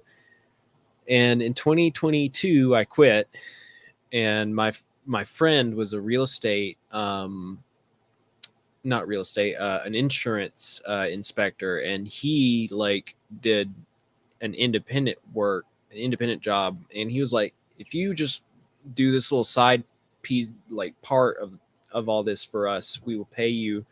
And then on top of that, I don't have like, it was actually like remote work. I could do this from home, and he would pay me. So there you get, you already get 90 minutes back right there. Yes, exactly. Like work. Immediately. Yeah, no, you gotta think about it in terms like that, you know? I could work, well, I always thought about that too. Like that, the commute there and back over the course of a week was a work day. And I was like, I hate this. Yeah. So, no, I did it for 5 years. I had like an hour commute in both ways, and it was the worst. Hated it. Everyone needs money. That's the sad thing, you know? So, but it's trying to figure out how to live, you know, how to be creative in that constraining kind of, you know, life. We're born too early in life. You know, if we only live in the future where money is like not even needed, you know, you just need like a replicator. Yeah, right. You know, you don't need money for it. Johnny's got jumping at the bits to say something. Go ahead, Johnny. I was just gonna say, I feel like, and correct me if I'm wrong, or if anybody agrees or disagrees with me. If you're in a job that you're satisfied with and that you can do well, it's almost like it doesn't fuel creativity because you're already kind of satisfied. Whereas like Austin and now in some ways myself with, you know, going through a company merger and also foreseeing things in the future that I don't maybe necessarily align with, that pressure almost promotes creativity within you. It's like pressure creates diamonds, right? Like the pressure from not wanting to be in this other thing, or for, you know, not being happy where you are, almost motivates you and drives you and almost makes you better and better enough to be able to break out of that and to do something more creative that you're actually in love with. Right or wrong, I don't know. Thoughts? I I think I turned into that guy from Office Space that cuts the fish open on his desk. You know what I mean? Like, I don't get motivated.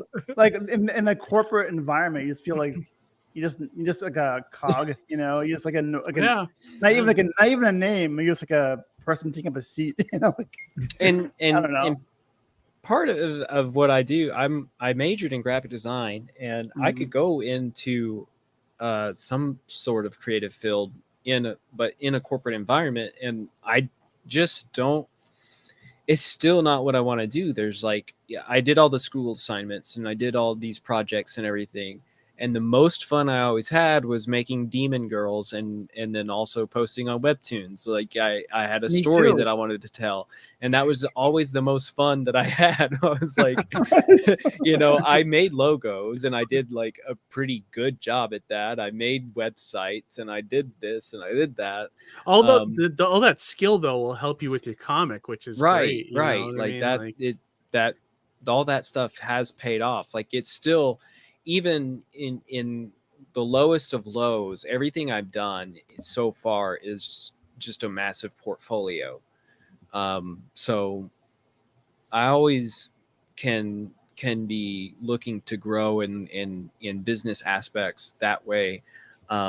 With every new thing I do with my project and brand, I'm making enamel pins. I had got experience in doing that. That's a part of a portfolio now. Cool. Making stickers, that's in a portfolio now. An entire comic being made and published, that's in a portfolio now. Yeah, nice. So every new step is just a piece in building myself up, even if it's not going to resonate with, you know, huge sales or anything like that. So but it's like you're also building that audience too, like you were saying, you're just kind of starting still, you know. Right. So when I quit, I started doing conventions, and I had, you know, well, when I quit, I probably took about a year to kind of try and develop, you know, hard press on webtoons, develop the story a little bit more, and then I started trying to do conventions. And a problem I kept running into at conventions was, hey, is this the book? They'd hold up my zine. I had a little zine for my villain, and, you know, some products associated with the characters and story. And I'd be like, no, that's not the comic. It's on webtoons. It's an app. It's this thing you got to download on the phone, but it's for free, so you can like read it. It's all there, like the story's there, and like, it just wasn't like, it was in one ear out the other for most people. And then I got that suggestion from somebody at the next convention, same issue at this convention. I had a lot of people asking for a physical version of this. Gotcha. But somebody came up and was like, have you ever heard of this podcast called Comic Lab? And I was like, no. Oh, nice. And they were like, oh, well, you should go listen to it.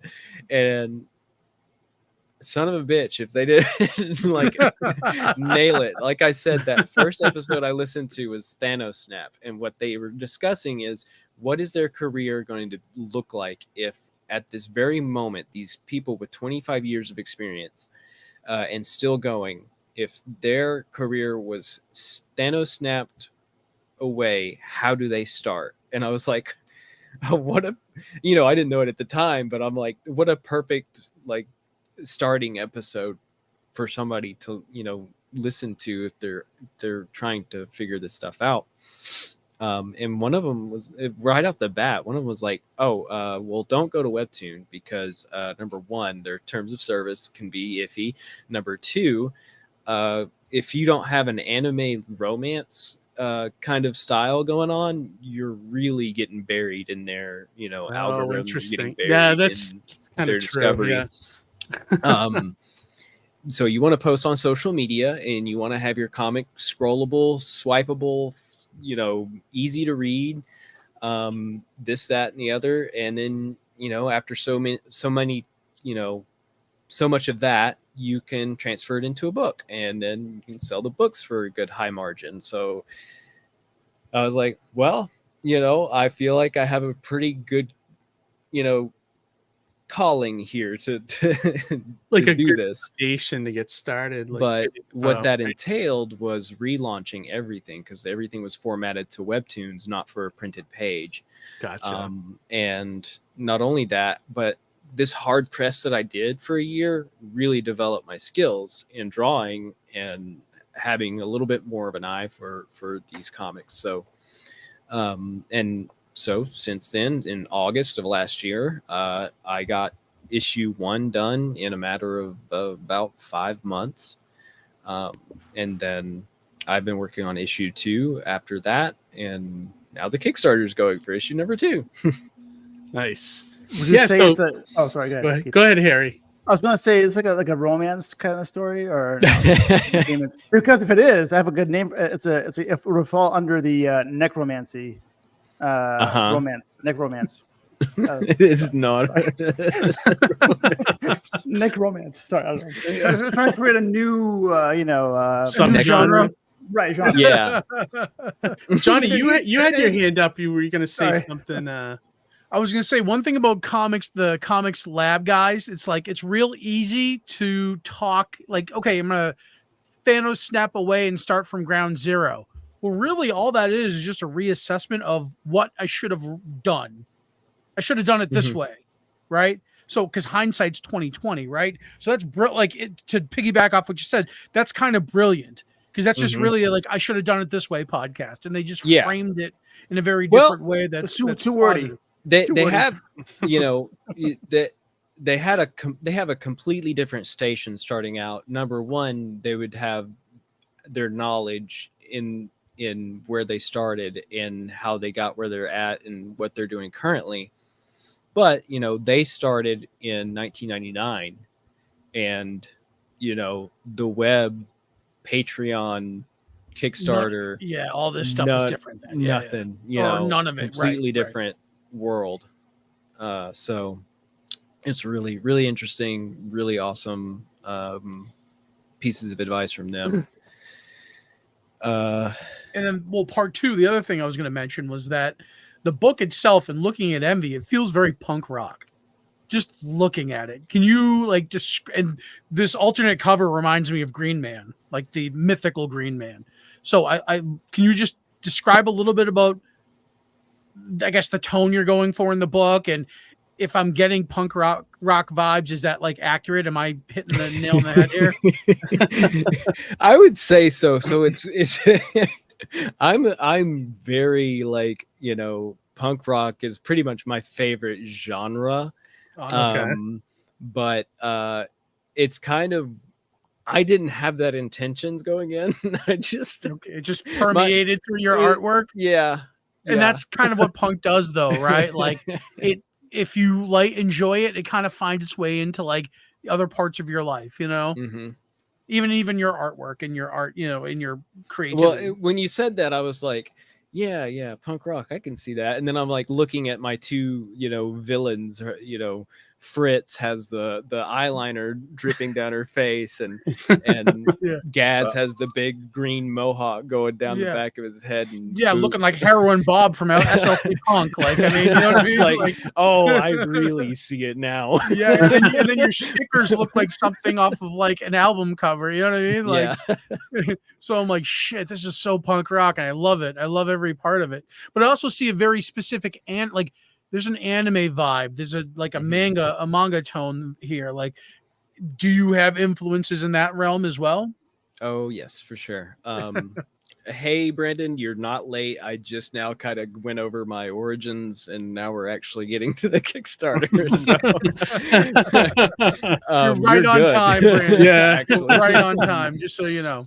I like your artwork, Austin. Honestly, it looks really good. Actually, before you get into give us the quick elevator pitch for the storyline.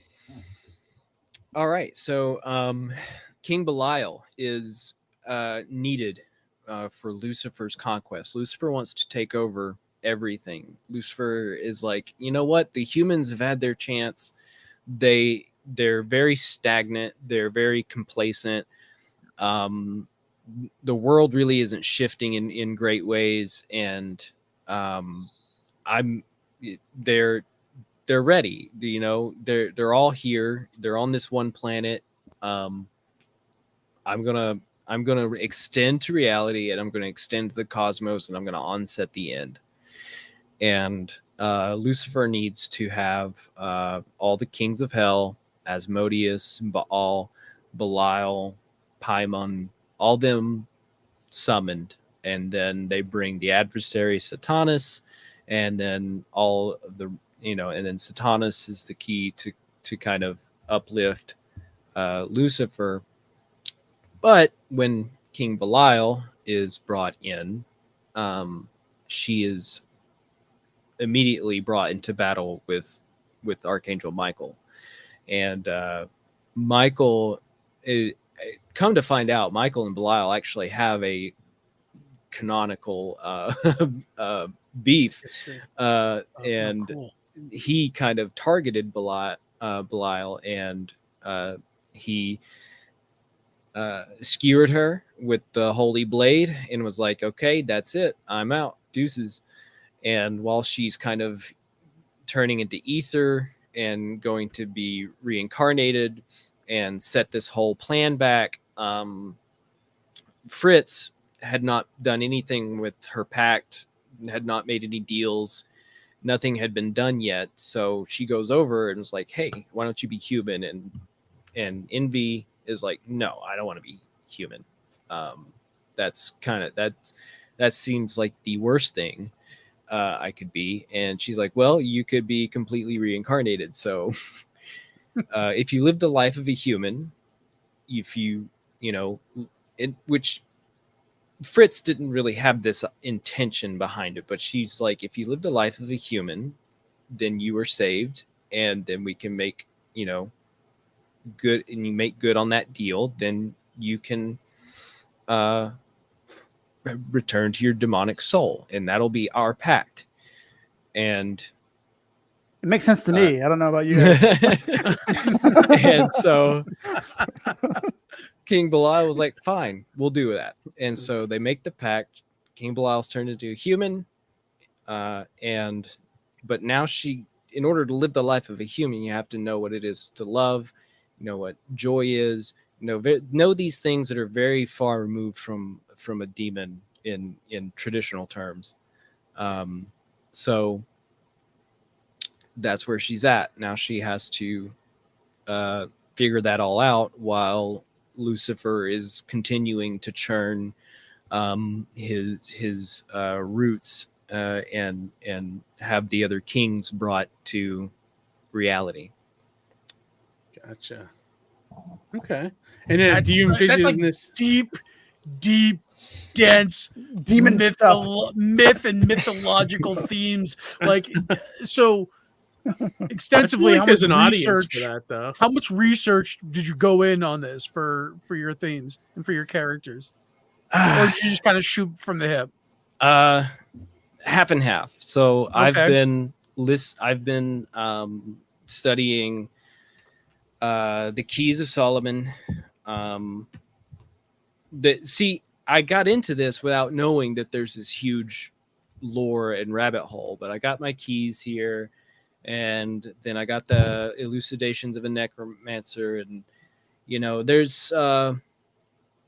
there are some processes to getting these entities to answer, at least in these old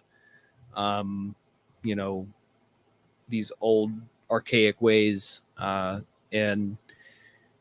but there was this whole rabbit hole with Aleister Crowley, McGregor, and the Golden Dawn, all this stuff I was not aware of when I first started making this. But the more that I got into it, the more I was like, I need to incorporate this stuff. So on the relaunch, I had a little bit more of a springboard when I started making it in print to make these adaptations, and I'm still trying to learn as I go. And I've been listening to this channel called Esoterica, and he's been talking about the Goetia, the keys, Lilith, and Hermetic philosophies, and just this plethora of amazing content that really gives me inspiration and fuel for this project.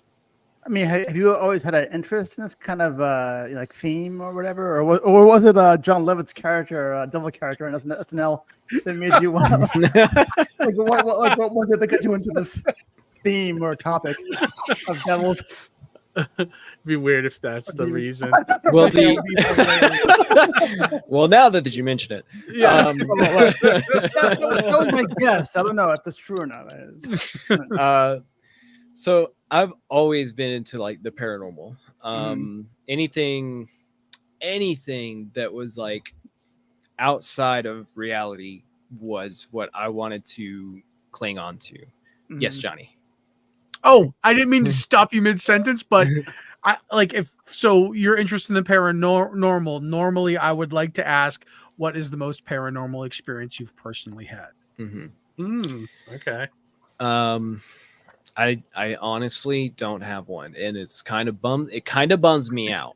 But from what I've heard from people that sound like they've had true personal paranormal experiences, it also sounds absolutely horrifying and traumatic. So it's like I don't know.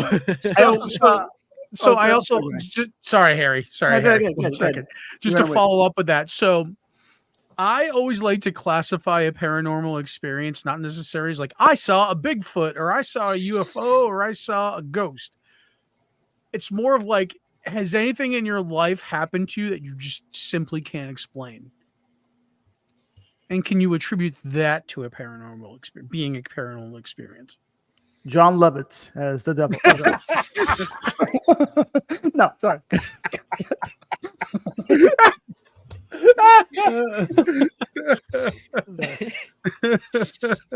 Well, personally, not that comes to mind. I feel like once upon a time ago, I might have had something, but like nothing comes to mind off the top of your head, or anything, right? So it must have not been all that wonderful. So I have two explicitly that I can point to in my head, and because they are so inexplicable, I cling to them as these paranormal events in my life that I can't explain. You know what I mean? So, anyways, sorry. Hear those, I don't even want to get into it. I don't want to curse myself into it. Off the air, I want to hear these. Off the air. Yeah, Austin, I don't want to take time away from Austin. That's all I'm saying. I did read though, not read. I saw in a different interview that you did that aliens scare you though for some reason. Oh yes. Why is that? I'm gonna hear about this now. Yeah, right. I believe the aliens are within a probability of existing. Of course they are. Almost 100%. So to imagine that there are, well, not imagine, I would say that technology as we know it could be on many different paths. And I feel like there are different paths of physics. Like, I feel like we got on some path of physics and we've continued down that path. We haven't diverged. And I would say that there are probably formulas outside of our knowledge. There are physics outside of our knowledge that we don't comprehend. And there are possibilities that out in space, maybe not even space, but parts of time or parts of an inconceivable way, that something has that ability and has that form of physics that can transfer them through space and easily. So I'm so open to that idea that I feel like that we could very well be under surveillance at all times. Not to scare you, but I think it's almost impossible that there isn't life out there. But let's say we're the only beings that existed in the universe. You know what I mean? Like, how sad is that? Because all we're doing is like fighting with each other and warring with each other and like hating each other. You know, like we're horrible. Like we don't deserve to have this life. You know what I mean? Time is precious. Let's go to war. Right. Right. Yeah. That's the only thing. But I don't believe we're the only. Out of all the possible, like again, the thing that I always say is when you look up at the sky at night, you see stars. And what are stars but suns? The sun is a star. Are you telling me the same scenario that brought us life here can't happen a zillion or infinite times more over and over again? Of course it can. So I think there's two beliefs in extraterrestrial life, and again, please agree with me or disagree with me. There's those who believe that it's present and now, and then there's those I think who believe that it exists but it can't possibly reach us because it's so far away, like galaxies and galaxies away kind of thing. But how do we know that though? You know what I mean? We can't. It's right. impossible. So they could be here. I mean, we don't know. The whole idea of being able to traverse space in any kind of timely manner would have to essentially break time also, in some form, because in doing a linear path at light speed would still take years and decades to get to some places that are close. So. And that's based only on what we know. You know what I mean? Right. If we don't know a lot. That's all I'm saying. So I would say that in order to be now, it would have had to have been then, and it's just. You sound like it's Mel very Brooks messy. Yeah, messy. You sound like Mel Brooks right now. Now is then, and then is now. When will then be now? Right, exactly. Or you sound like that guy from Mystery Men, the one that was it the one that has all the phrases? Oh yeah, right. But in that interview, I had brought up the movie Dark Skies. Are y'all familiar with? I've heard of it. I never. Is that? It sounds familiar. That was a show, right? A TV show. I might be getting the names mixed up. Or are you talking about Fire in the Sky? No, it's not Fire in the Sky. Nope. Dark Skies 2013. Dark Skies. Yeah, movie. Does that have a little boy kind of like looking up? Yeah, that's the one. So I'm familiar with this movie. I've seen part of it. I think this is the movie where they suspect it to be alien life and it's actually demonic. Is that correct? All right. Then I'm thinking of the wrong movie.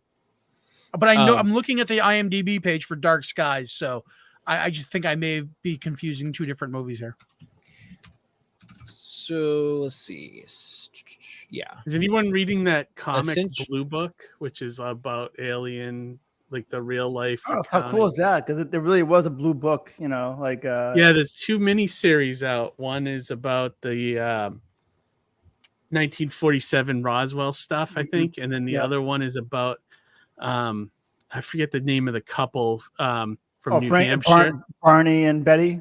Barney and Betty. That's the other one. That's what the other one's about. The Hills, yeah. Interracial couple. It's a great book because it's a mini series, but it has the main story about that, the alien stuff, and then the backup story is another another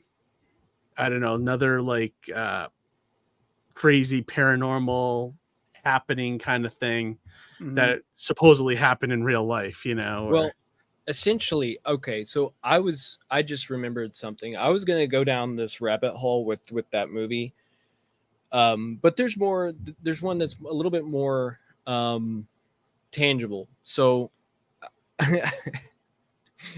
we're with you. I'm here for it. I feel like if you hear this name, you're gonna laugh. I watched this guy. His name's Mr. B. Allen, but it sounds like Mr. Ballin on YouTube. He's a scary story kind of reciter. He just kind of tells scary stories, and he is one for showmanship and one for embellishment, but almost all his stories are true. But he goes over this one like a few months ago, and this one really rattled me. So in Brazil in like the 80s, they had like these sightings of UFOs, like really, really bad. And like it was confirmed by their government and everything They have files that were put away. They have photographs that were put away. It's all very, very well known, very well documented with the Brazilian government. I believe it's Brazil that this was in. But a few years go by, and after all this phenomenon's happening, and this little boy, it goes playing out by a creek, by a kind of a bay area, and across it is a bunch of vultures, and he can't tell what the vultures are picking at, and he throws a few rocks trying to get them to move, and finally they all kind of scuttle, and he sees that it's a human body. And this trench, this bay, is normally used for disposing of bodies, like the mob and everything would, like, whoever, if they had a body to dispose of, they'd put it there. Mm-hmm. But he goes and reports the body, and the police get on the scene and they start checking it out, and they immediately start closing people off from getting an identification of this body. They don't let anybody see it. They don't let anybody get near it. There's no photos. It's not reported in the news. It doesn't go anywhere like it would normally go over with a body found in this area.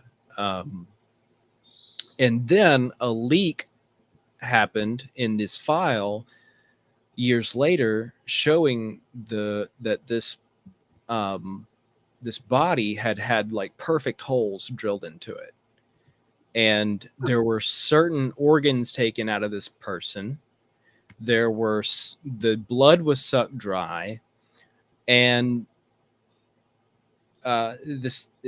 they said that this person would have their vagus nerve or something had like done this.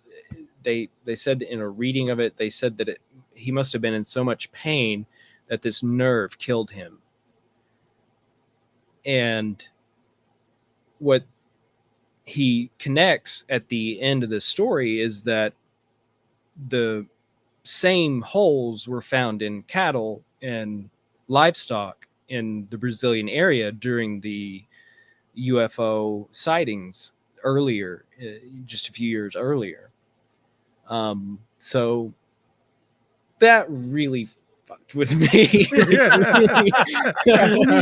needs extra holes in them, you know? That's why I don't go looking I think for I'm this familiar stuff. with that Mr. Ballin too. He's the guy who wears his hat backwards, right? Yeah. I've listened to a few of his stories, and they're actually, I love that guy. They're pretty compelling. But yeah, like it's awesome that you were so rattled by that, because that kind of compelled you, right? But it also helps when it makes you set a tone for your comic with that, I think. Yeah, for sure. In some ways. That's great. Yeah. No, I mean, the paranormal, I just kind of stay away from all that stuff. I don't even want to know. You don't want to catch any curses, Keith? No, I don't want nothing. I don't you want to invoke it. You want to invoke any spirits? I want or to terrors? be blissfully ignorant of all that stuff. If you really want to be freaked out, though, watch the Travel Channel, and it's called. They always have those things. The paranormal caught on tape or caught on video. Your hairs stick straight up. Scary stuff. I was gonna say, Keith, if we could bring the campaign page back up real quick. Yeah, absolutely. Yeah, what I wanted to just have Austin do is maybe like for people jumping aboard, is there like a particular tier or something that you can recommend for people, or if there's anything like particular, like I love this variant cover. Yes. If there's anything particular to that, by all means, please share. So yes, my favorite tier would be the variant cover tier. Because I only have 40 of those are ever going to be printed. Oh, wow. I'm not printing them anymore. And not only do you get the variant cover, but you get a physical copy of issue number 1, the PDFs. So all that is included with the pricing. And that cover was done by Adam Caswell, and he did a lot of art for Dan Price. I think he did an offshoot of Bigfoot Knows Karate, and he also did karate, and he also did the variants. So really, really talented artist. He caught my eye in Dan's works. So I was like, hey, can you do a project for me here? And, you know, it was really fun working with him. I love seeing what people can derive out of my own characters, but I just sent him what I had already made done with issue number 2, and I sent him all of issue number 1. I was like, so issue number 2 is going to have these characters in it. And out of these characters, you can draw whoever you want, however you want, and just make some thumbnails, and then we'll go from there. And in that variant is of the Archangel Michael. Oh, cool. And he's the way that I described him, he got it. He hit the nail on the head. He's a very Renaissance statue, like very marbled, kind of like literally marbled figure, and then he has a very organic eye. All the entities have an eye on them somewhere, and he has his on his chest. Yep. And I was like, he sent me a little bit of a pencil, and I said, well, I don't know about skulls, because that doesn't really, the skulls are cool, but they don't fit Michael like as a character as an object. So what about laurels and roses or something like that? And because it kind of went with that vibe of a statue, like having vines grow over and stuff. So that's what Adam made, and I was like, that's it. Out really good. That's a great cover. I love it. So the reason why I said Green Man earlier, I don't know if you've ever seen the movie Men, but there's the myth of the Green Man, and it looks kind of a little bit like that. But I love that it's actually Archangel Michael and the concept of the eye. I love that. Yeah, it's really cool. So everyone, I posted the link to Austin's campaign in the chat for you guys to check out. Back him. He's a first-time Kickstarter creator. Mm-hmm. Oh, 10 days left. First time campaign for you as well? Yes. Oh, awesome, man. Yeah, you got 10 days left, and you got about 950 to go. Yep. Looks like you might have picked somebody up tonight. Wasn't it at 600 earlier? Yeah, it was. Yeah, that's awesome. All right, so maybe we moved the needle a little bit tonight. Just a little bit. Awesome. Yeah, just a little bit. Thank you. Yeah, absolutely. That's great. But he's a first-time creator, so help support him. See if you take a look and see if this interests you. I think it's drawn well. It looks good. Alt cover tier is awesome too. Done his research, so he knows. Yeah, that alt cover tier, it gets you issue 1, gets you a variant of issue 2, gets you the PDFs. That's a great bargain right there. Yeah, absolutely. The prices for just the issue 2 isn't bad at all.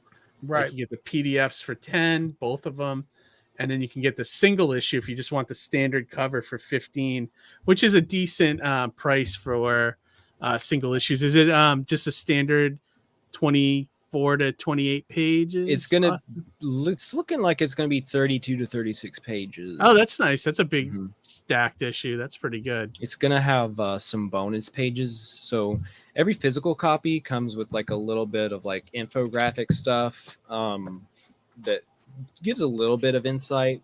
Nice. Issue number 1 has this. Can we make them big, lineup. Keith? Yeah. Oh yeah, awesome. Look at that. So like the height chart kind of. Yeah, that's cool. Yeah, I like it. I like that Usual Suspects lineup. Yeah, right. It's great. But great. All that back matter, I love that stuff. Like most comics that have that, I'll take the time to sit down and read all that stuff. So yeah. So that. 2 things I want to mention. The first thing is this is a webcomic first and foremost, and it's in a scrollable, swappable version on my website and on my social media. Okay. Wow, that's a bargain right there. Oh, original art. I did. Are you kidding me? Lead art. with that. Yeah. Well, holy crap! For original art, that's a steal. Anybody watching this right now, if you don't scoop that original art, you're crazy. Yeah, that's the deal. Yes, that is those are add-ons, so you can pick your tier and have one of those pages add on as original art. So I wanted to say that this is a webcomic, and so it is easily and free to read online. Now, when I do make books, I go back, I probably edit some of the script, not to like change what the script is, but to word things better. Yeah, so you kind of fix little Mhm. mistakes and or I add some shadows where there might be needed some shadows. Gotcha. I fix maybe some faces or some wonkiness. I go back and I really try and fine tune things a little bit more for the physical print. But this it like is the available. special edition or Yeah. remaster, so to speak. remastered. Yeah, Right? I love that. Mhm. That's awesome. yeah, that's And- great.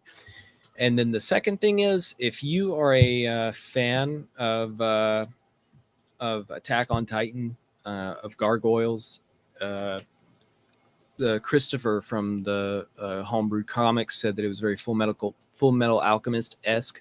So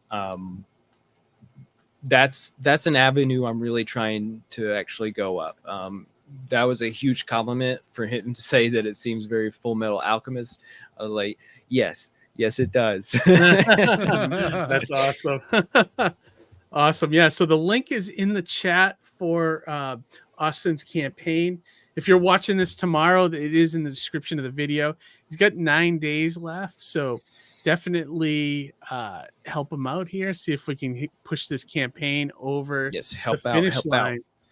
Is there a backup plan, Austin? If I know it's close, so if you don't hit, are you going to try again down the road, or what's the backup plan? I have to have some copies made. I'm going to be a guest at the Deep South Pair Comic Con, and I've got to have some copies. So I will be having it printed. Probably not in the bulk that I wanted to have it printed in, but I will be having it printed. What I might do is just reach out to some of the people I know personally that have backed, or some people I know closer. I might just send a message out to the backers being like, here's my PayPal, and if you wanted to donate what you donated that's here, a good idea. One thing you can do in these next 9 days too, see if you can find a couple campaigns on Kickstarter that have a similar vibe, and then see if you guys can cross promote each other somehow. You know, that seems to work with some creators. You know, I don't do Kickstarter all that much, so I know it's a little more of a community there, isn't it, Johnny? Yeah. For Kickstarter, for sure. Yeah, it's definitely community based. Or I was just going to say, alternatively, you could just try a second chance on Indiegogo. Mm-hmm. Let that run, and then maybe bounce again back to Kickstarter when you have another volume. Well, the con is in September, middle of September. Okay, so yeah, you need to move on some of this. So now. I've got to have it print. I got to get it sent like ASAP, because Comics Wellspring is notorious for being a little slow. But they are very slow the last few months. I know. I think they're back on track though now, right? Aren't they? Allegedly. I hope so, because I got to place an order. Yeah, tonight. allegedly. Awesome. Well, so everybody check this one out. Austin, is there any other links that you want to share where people can find you? Where you know, like, are you on Twitter? Are you on? I know you're on Instagram, but are you on Facebook? Anything that? I am on Facebook. You should be able to search American Demon or American Demon Comics and find it. Okay. And same thing with TikTok. Same thing with X and with Instagram. So, and then my website is AmericanDemonComics.com. Nice. So right now that's all changed to Kickstarter, because I'm like, don't support right. me Just any wanna other push way. that, I have yeah. a Kickstarter. That's where you want to support me. Aaron Woods in the chat. He said, "Damn, I forgot to wear horns when I was a guest." LOL. Thanks for joining us, Aaron. That's awesome. But yeah, no, that's awesome. So follow Austin. You know, keep up, help him with the campaign if you can. If not, maybe a share would be helpful. You know, things like that. Mm-hmm. Yes, share it. Anybody that's like me and that's loves demons and is afraid of aliens, send it their way. So awesome. And we know you know your stuff because we went on a little tangent there, which was great. Love hearing those stories. So Austin, we're gonna move on to our Kickstarter segment and our shameless self-promotion. You're welcome to sit in here, but if you want to take off, feel free. And I would normally sit in, but I do need to get to bed. Okay. Don't you have a pool party to get back to, though? Yeah, really. You run right back over there. I do have work in the morning too. So. Yeah, fun. Austin, well, thank you for coming by. It was nice to meet you. Thanks for taking the time, I man. Appreciate that. on the campaign, and I appreciate y'all having me. It was really fun. Absolutely. Please come back in the future. Oh yes, for sure. All right. Have a great night, man. Good night. All right, y'all too. Good luck. All right. See ya. Awesome. So now, it's like I said at the beginning of the show, we're moving into a couple new segments for our live stream to close them out before we close them out. So so we already saw Johnny already did his, so now it's up to me and Harry. So let's hit our run that footage again. Absolutely.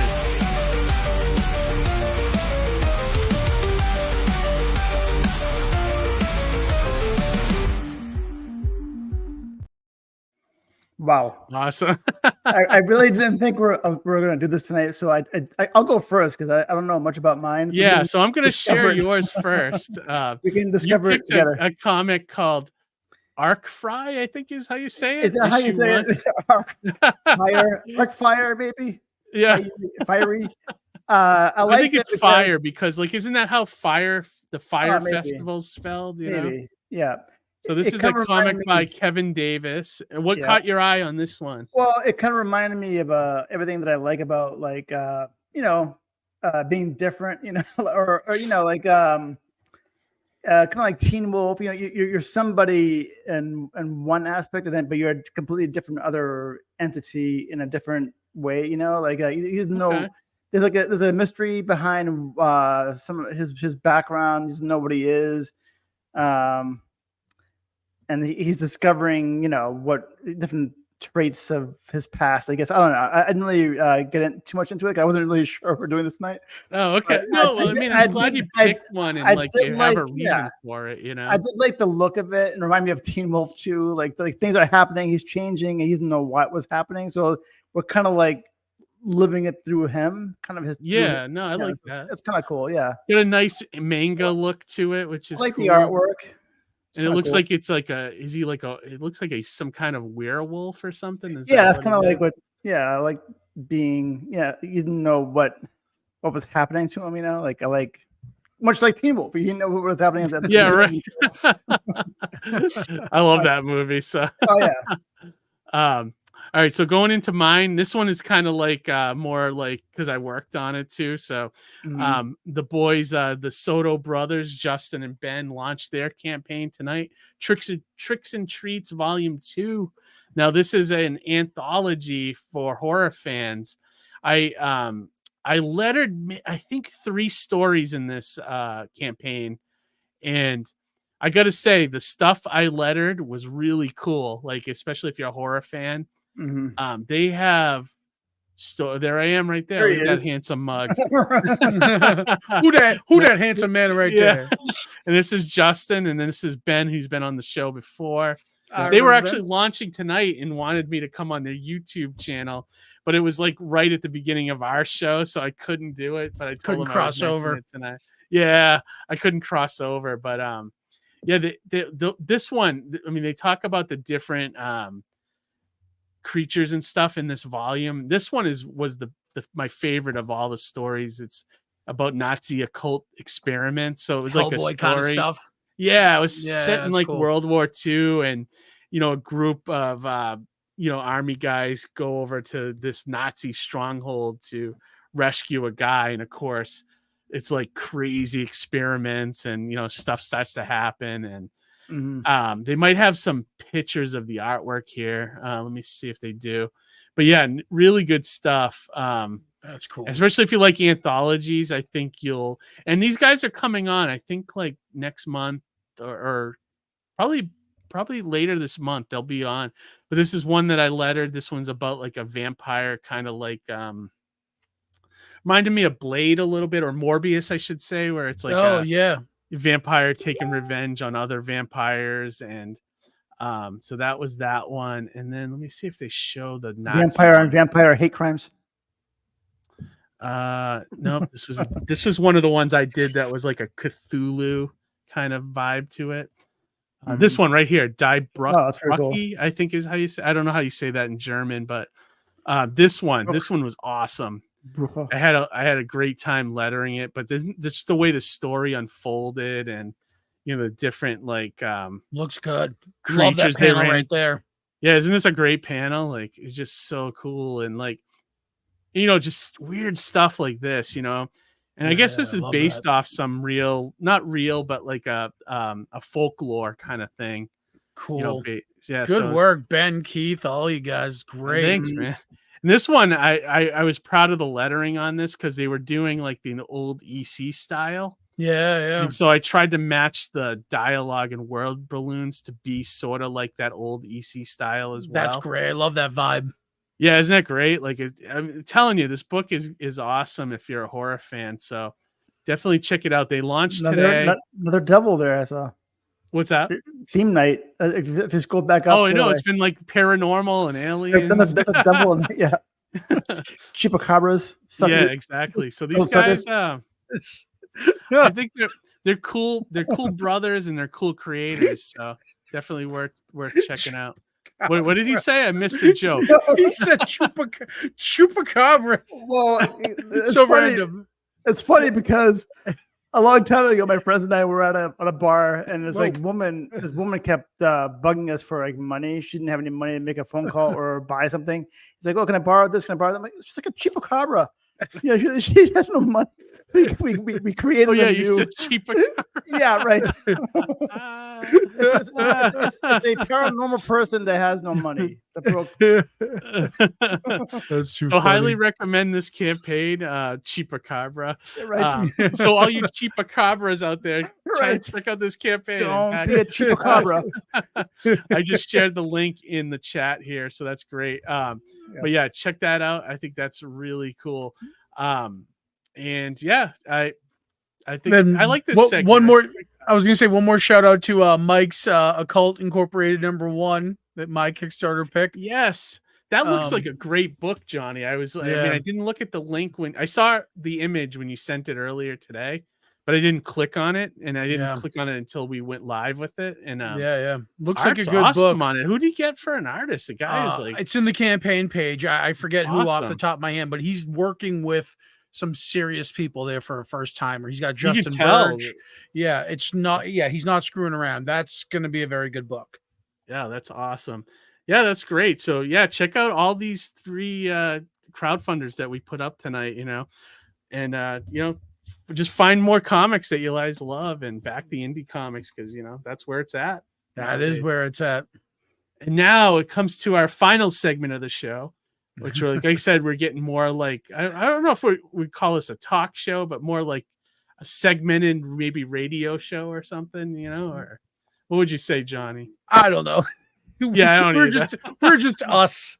Yeah, okay. We're just us, and this is how we do. Yeah, I like that.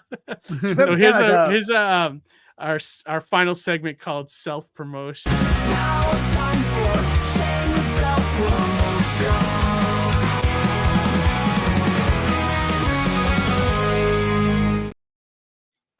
It's kind of like Wayne's World. Everything has like a theme song to it. Got a nice rock kind of vibe to it, The band that did that theme song was also featured in a Buffy the Vampire Slayer episode in 1997. Somewhere. Yeah, right. That's what it feels like, right? Right, exactly. Oh, Ben's with us in the chat. He said we couldn't cross streams. Nope, you're not supposed to do that. No, you're not supposed to.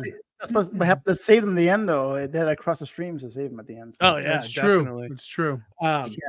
What was I going to say? So this is a segment where we actually promote like something or talk about upcoming convention appearances or I'll start with Harry. Harry, do you have anything that's going on? Can we click on my what do you call it, Instagram? Can we go to that, or is that possible? Yeah, probably. You want to send me the link in the chat? Oh, it's right here. I don't know if you can copy and paste. Probably not, right?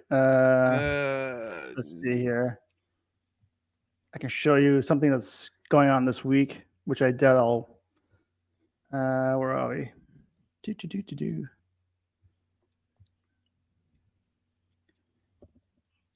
So, where am I? Private chat. Okay. Yeah, I just threw some details in the private chat. Oh, private chat? Is that what we're doing? Yeah, throw everything or you can. I mean, it's your Instagram page, so technically you could probably throw it in the regular chat and promote it. Because if you're not following Harry by now, you're doing something seriously wrong. Here, I'll throw it. Right. Where's the? I don't even know where I am right now. Can I throw it in the same chat that we were before? That you could do whatever you want, Harry. Here, it's in Harry's world. We just live in it. It's in our private chat. The double secret private Harry chat. Oh, geez, okay. Speak easy. Site private chat. All right, hang on. Yeah. Side. I can show you this week. There's like a contest going on that in Lowell. They're going to pick a new T-shirt design for the Philharmonic Orchestra or the Lowell Philharmonic.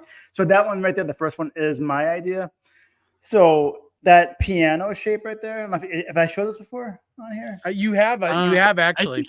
I think I can't remember if we showed it on the show or if you just showed us. But I can't remember, but yeah, I've seen it before. I do enjoy this a lot. So that piano shape is actually the shape of Lowell itself, the city of Lowell. That's the outline of Lowell. I just threw keys onto it. And that blue thing in the middle there is the I think the Merrimack River running through in the background. The backdrop is the city of Lowell. And that's like the cityscape. Yeah. So basically they wanted you to create an image for the T-shirt for this year and next year to promote music and culture and whatever. So this is the only I said if I couldn't think of anything cool, I wouldn't do it at all. So then I'm like, wait a minute, that outline of Lowell looks like a piano. So that little light bulb went off in my head. I'm like, oh, it kind of like drew itself, So once I drew the piano, I mean, it's good like logo design sense. Or a T-shirt. I was thinking more of like a t-shirt. T-shirt. That's a great T-shirt. Yeah, like a concert shirt or something. Yeah, absolutely. Yeah.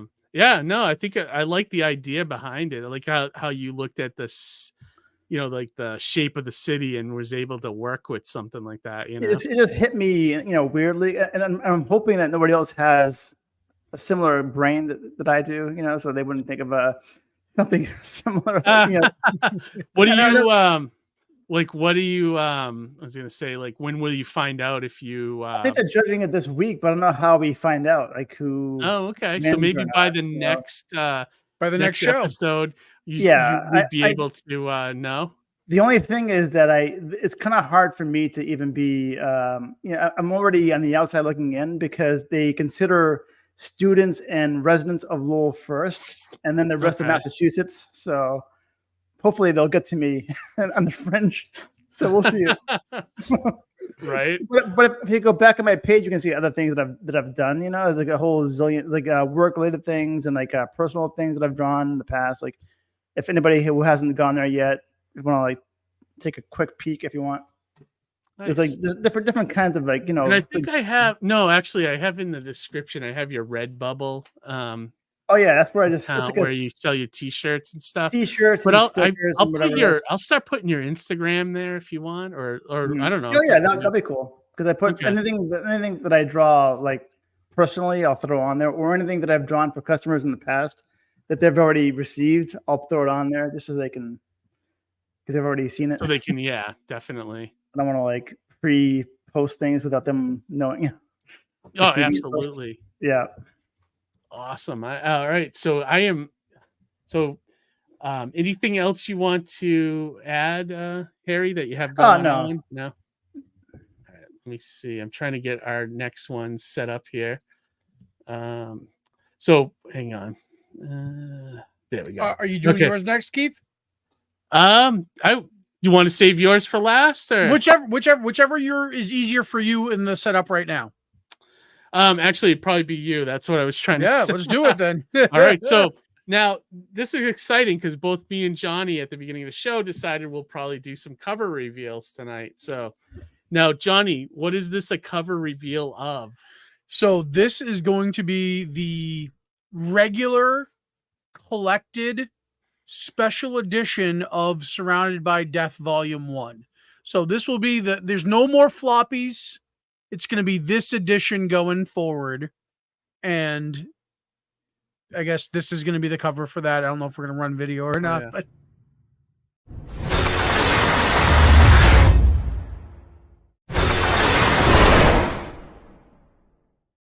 he makes these. So this is the cover reveal. Wow, look at this, Johnny. It's fantastic. Thanks, man. Thanks. I appreciate the cover art is done by Mark Alvarado. He's out of Austin, Texas. Is this the same guy that did your Sartana cover? Correct. He did the Sartana cover. He did the original Surrounded by Death covers. He's done pretty much almost every cover I've done so far. Love the idea of the logo on the shirt too, by the way. Yes. I was going really back and forth on whether I should put any other text on the cover, like Volume 1 or anything like that. And I don't want to do it. I just want to leave it like that because it's so perfect. I think it's such a beautiful cover. I kind of like it without nothing on it, but exactly. It says what it is. Do that. Do the other stuff on the spine and on the back, you know, like yeah. I got to figure out how to get the spine printing done. Like I know you need like a template or something, but there is a template for. Is it because it's a paperback level now? I think I've never done one with this printed spine because nothing's been thick enough, but this I think will be, so I'll have to look into that. I basically have to get it printed tonight, tomorrow, the latest. Otherwise, I'm not going to get it in time for San Diego. But yeah, this is my this is new cover, Mark Alvarado. I'm very happy with it. He kind of came up with it out of nowhere and just like randomly sent it over to me. He goes, "Hey man, check this out." I was like, I love it. This is the cover. This is. I was gonna say, I don't know if he would do it for you, but the back cover would be awesome if it's just the other side of the zombie, like you know, like the back of him. That would be cool, great. Like, that would be great. I don't know if he'd do it for you, but like maybe if he was watching this, he probably would. I just don't know if I can get that done in time. And then what I would do, okay, so if I know, like maybe that's for future printings, but I would do the writing on his back. If on his back, exactly, outlining the book. That would be cool, dude. For maybe like a future printing, but in terms of getting this done right now, like I said, I got to send it to printing ASAP so I can get it collected, put together for San Diego and for Terrificon. So this is going to be available this convention season. Awesome. That's great, dude. So you'll have this starting in San Diego. Nice. God willing, I can get it printed. Nice. And Ben was saying it's got a great cover. Thank you, Ben. Aaron had some critique here saying the S and D don't match the slant of the middle letters. But I think that's how you did the logo initially, right? It was that's kind of how the logo was done initially. I gotcha. So maybe that's something that could be fixed over time, or maybe not. And I also think he put a little ripple in the shirt too. So I don't know if that's like messing with the logo or not. Oh, maybe. But dude, I love that. That's a great cover. I think it's his best cover. What would you say? I still like the Sartana one with the deck of cards and the pistol. That one's really that's nice. One of my favorite covers. People love that cover. That might actually be the Sartana collected cover when it's all said and done. But this is awesome. And the one he's working on, I'm sorry, Harry, the one he's working on after that for whatever the next campaign is going to be 10 times better. It's a movie poster. It's going to look nasty. Nice. Aaron also offered, he said, can always change it, and great cover overall. So there we go. Yes, true. Thank you, Aaron. Appreciate that. That's awesome. And Johnny, anything else you want to promote? Any upcoming appearances? Any? I'm going to hang out at Plastic City. I'm going to be in San Diego from the 22nd to the 30th. And then on the weekend of the 16th of August, I'll be at Terrificon. Nice. Oh, now one other thing I wanted to ask you about. What about the how close are you to finishing the that anthology comic you wanted to do, where you had the old anthology stories? Is that coming up next? Yeah. So I forgot to give an update on that. So, cover artists, we locked in what the cover is going to be. Okay. So that's done. We actually, so when he gave me the proposition for 3 covers, he goes 1, 2, or 3, pick one.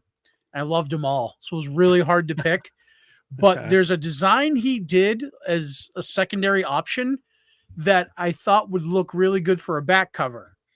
Okay. So I was like, hey man, can we do this for a back cover? He goes, yeah, sure. No problem. For X amount more, I'll do a back cover for you as well with the second design. So it's not going to be the full blown cover, but it's going to be the basic idea from one of the cover options as the back cover.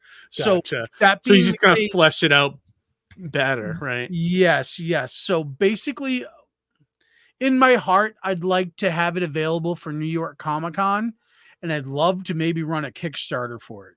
Nice. Will it be ready by then? I don't know. That's the problem. But I guess if you started working on it after San Diego, you might be able to do it. The only thing that needs to get done is the front cover, back cover, variant cover, coloring of one of the shorts, and then it's done. Nice. So yeah, it's not like there's a lot of work that needs to be done. Right. So it is quite possible. I should probably already be building the campaign page if I really wanted to do it, but one step at a time. We'll see if we'll yeah, that's a tough one. I would just gather graphics now and then start writing descriptions. So when you're ready to build it, you could just start cut and pasting stuff, Yep. That might be the way to go. Because I'm also going to start to work on maybe doing another campaign soon as well. But none of that. They're just so stressful. I had such panic attacks at the last campaign. I don't know if I'm ready for more with this one. Well, I can tell you, might kill me. Well, I can tell you this one, I'll be going like definitely a lower goal, since it's only going to be one issue. Yeah. And I'll probably do something like, like Austin had, where it's like $15 is the low tier, and then maybe do a variant or something. That'll be what I'll be doing. But it's also going to be double size. So actually, I should talk about this a little bit. So I'm going to be starting issue 10 of Mighty Mascots, and the cover reveal that I'll be showing in a few minutes is the cover for 10. It's not quite finished yet. It's almost there. It needs a little bit of tweaking, and then it also needs a logo and everything on it. But so I figured, since 10 is like such a milestone for like an indie creator to come out with 10 issues, I'm going to do it like a double-sized kind of book with a couple of backup stories. So I'm going to have remember if I showed you guys the Hanna-Barbera style drawings that yes you did. That guy wants to draw a story, so I gave him like a basic plot, and I told him to go nuts. Like, I didn't give him any direction beyond. I didn't even do the breakdowns or anything. So I'm going to let him figure it all out. And then also I approached the guest that was on the show a couple weeks ago, Tanner Ogle. I approached him and I said, Tanner, would you be interested in doing a Mighty Mascot story? And he seemed interested. And so I sent him all the PDFs. So he's going to take a look and then pitch me something in a couple weeks. So I may have those two guys in the double size issue, which would be awesome. That's cool. Yeah. So I thought Tanner would be good, because that Murph comic he had was really cool. That. Yeah, the style of it was really fun, and I finally got to read one of them, and I thought it was really good. I thought he was a good writer too, on top of that. So I was like, pitch me an idea, write and draw it, and I'll be hands off. The only thing I want to know is your idea, so make sure it's not something that I have planned for the book. Right. Well, you obviously, you don't want any surprises, because you don't want the work done and then you don't agree with it. Yeah, you know right. I mean? Exactly. So that's the other thing too. So, and I was just say, Harry, I kind of cut you off earlier. I want to circle back around to you if you still had your Your point. Oh yeah, and your cover. The only thing that almost like, I mean, I love it, but the only thing that limits it is that the fact that he's wearing like a jacket. If it was just a shirt, you can have so much more real estate to put that lettering. You know what I mean? Yeah, but the jacket frames it more tightly. You know what I mean? But that's that character, right, Johnny? It's that one character in the book. I think that's part of the charm. Yeah, what's the name of that character? I forget. Well, there's Matt and Pete. And no, was it the zombie guy, the one that they always? Oh, Cliff. Cliff. Cliff. Is that supposed to be Cliff, right? Yeah. I mean, well, Cliff has the barista apron, but it's kind of like the same idea. You know what I mean? Okay. Mm-hmm. Yeah. I don't know. I kind of like it where it's kind of covered up a little bit, but you can still see I think the it gives logo a charm. I see where Harry means. It's like it's better if it's kind of just like open, but because like I think the jacket kind of gives it charm a little bit, right? Right, and you could like with this T-shirt, you can make the logo bigger, which is probably what he was. Yeah, that's right. Yeah. So, all right. So, should I play the cover reveal? Yeah, cover reveal. Where is it? I get so many videos here now. All right, here we go.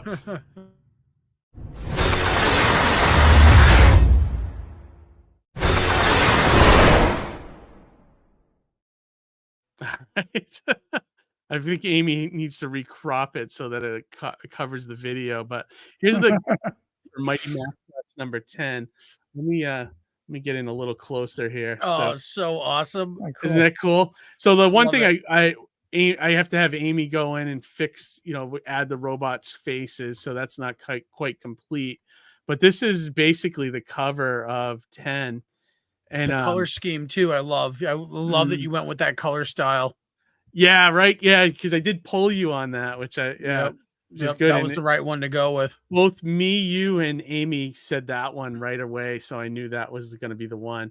Great villain colors too, So absolutely. And then like if you're scratching your head why these two are fighting, that was like revealed in like the last issue. So this is sort of like the resolution of the last issue, basically. Yeah. But it's going to be like cool. my double-sized, anniversary type issue. So yeah, no, I can't wait to, and I'm going to probably throw the logo up here, and I'll probably put the Mighty Mascots logo behind C-Rat so that kind of like yours where it's so like the characters are kind of popping off, Yeah. So popping tonight. Yeah, popping right. Off, popping in, popping out. And I'm thinking, like I thinking, I don't know.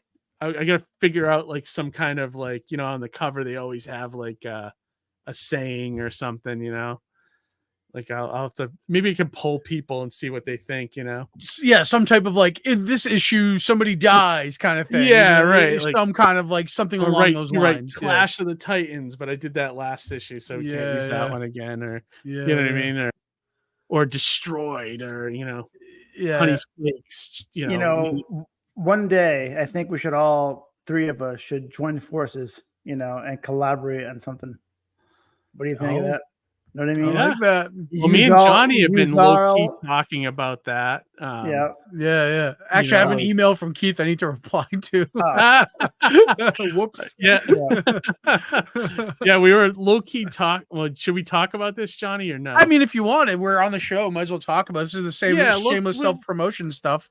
Mm-hmm. Yeah. Well, like we were low-key talking about possibly doing a comic together, but also looking into like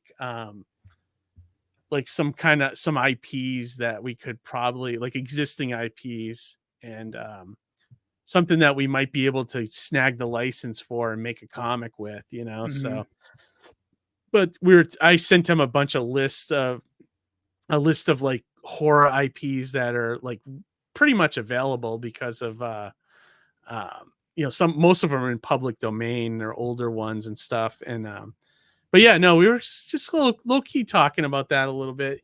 And will something come of it? I don't know. We could play around and just keep talking about it. And if something comes, I think we got to find the right thing where that's what I'm kind of thinking too. But yeah, we got to find the right. I would love that. I've been wanting to grab an IP from something for so long, and because the other thing with grabbing IP is like there's like things that we like that may not be profitable, but we like them. You know what I mean? And then there's something where like if we're going to invest in it, we want to make sure that it will turn a profit, right? Yeah, definitely. Yeah, so that's kind of like the fine line you walk. Because part of your profit goes to the licensor, so. Bingo. And unless we do something that's public domain, Right. But like we also threw around the idea of making it like an anthology or, something along those lines. Yeah. And bringing in a bunch of creators and things like that. So I don't know. Yeah, so Johnny, you read that email and you write back to, and then you write to me. Let me know what that is. Well, when I reply, I'll just CC you, Harry. Oh yeah, sure. Loop in. No, I'm just whatever. We'll talk about. I think Harry's got a point in the sense that I think it would be really cool to like the ICR together. Yeah, the ICR team. Yeah, put out a piece of work together. That would be really cool. And then that's the other thing too. The shorts book that I have that I'm working on. I mean, so Keith, you did a lot of the letter. You actually did lettering for all 3 stories. Oh, now that I think about it, yeah. Oh, that's right. Yeah, because you did lettering for all 3 stories. Yeah. So beyond that, when the person doing the cover is my buddy Jimmy Kutsai, and I told Jimmy, I was like, "Look, man, I know you're really busy, but more than anything, more than just having a dope cover by Jimmy, is I get to work with you." You know what I mean? That was one. Yeah. Me and you, I now have this piece of work that we collaborated on forever now. And, that's a more important thing than me just getting a cover or me, like whatever. It was more important that I had an opportunity to work with Jimmy. And that was like, that's the highlight for that book. And even having you letter it, Keith, like those are the highlights for that book for me primarily. Oh, nice. Mm-hmm. Yeah, no, that's great.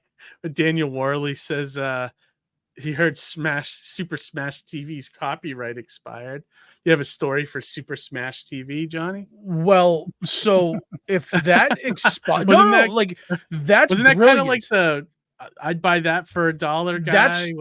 It's a video game that is kind of like a riff show, right? on the Running Man. Yeah, that's right. Yeah. And so the cool thing about that is that you could probably bring back the game with that. Like, so if you get the copyright, maybe that comes with a license, you could technically republish the game along with your book that you write and produce. So Daniel, if you're not going to do that, that's a great idea. Somebody, or maybe I will take that idea. I really would actually. So I found out that there's ways that you can customize old Nintendo games. And what do you mean by that? Like, meaning like you could take like Super Mario Brothers, and if you have the right materials and artists and knowledge and programs, you could deconstruct that game and reconstruct it with your own art and your own images, but the original mechanics in place. Oh, weird. And there's no like gray area with that? Like, well, I'm sure it's kind of gray, but because it's parody then at that point, right? So you're unless the mechanics are somehow, and again, I'm speaking on the cuff. I'm not speaking with any authority here. I would imagine doing some have to change research, you can kit bash it. Because how's that any different than say making a custom Monopoly?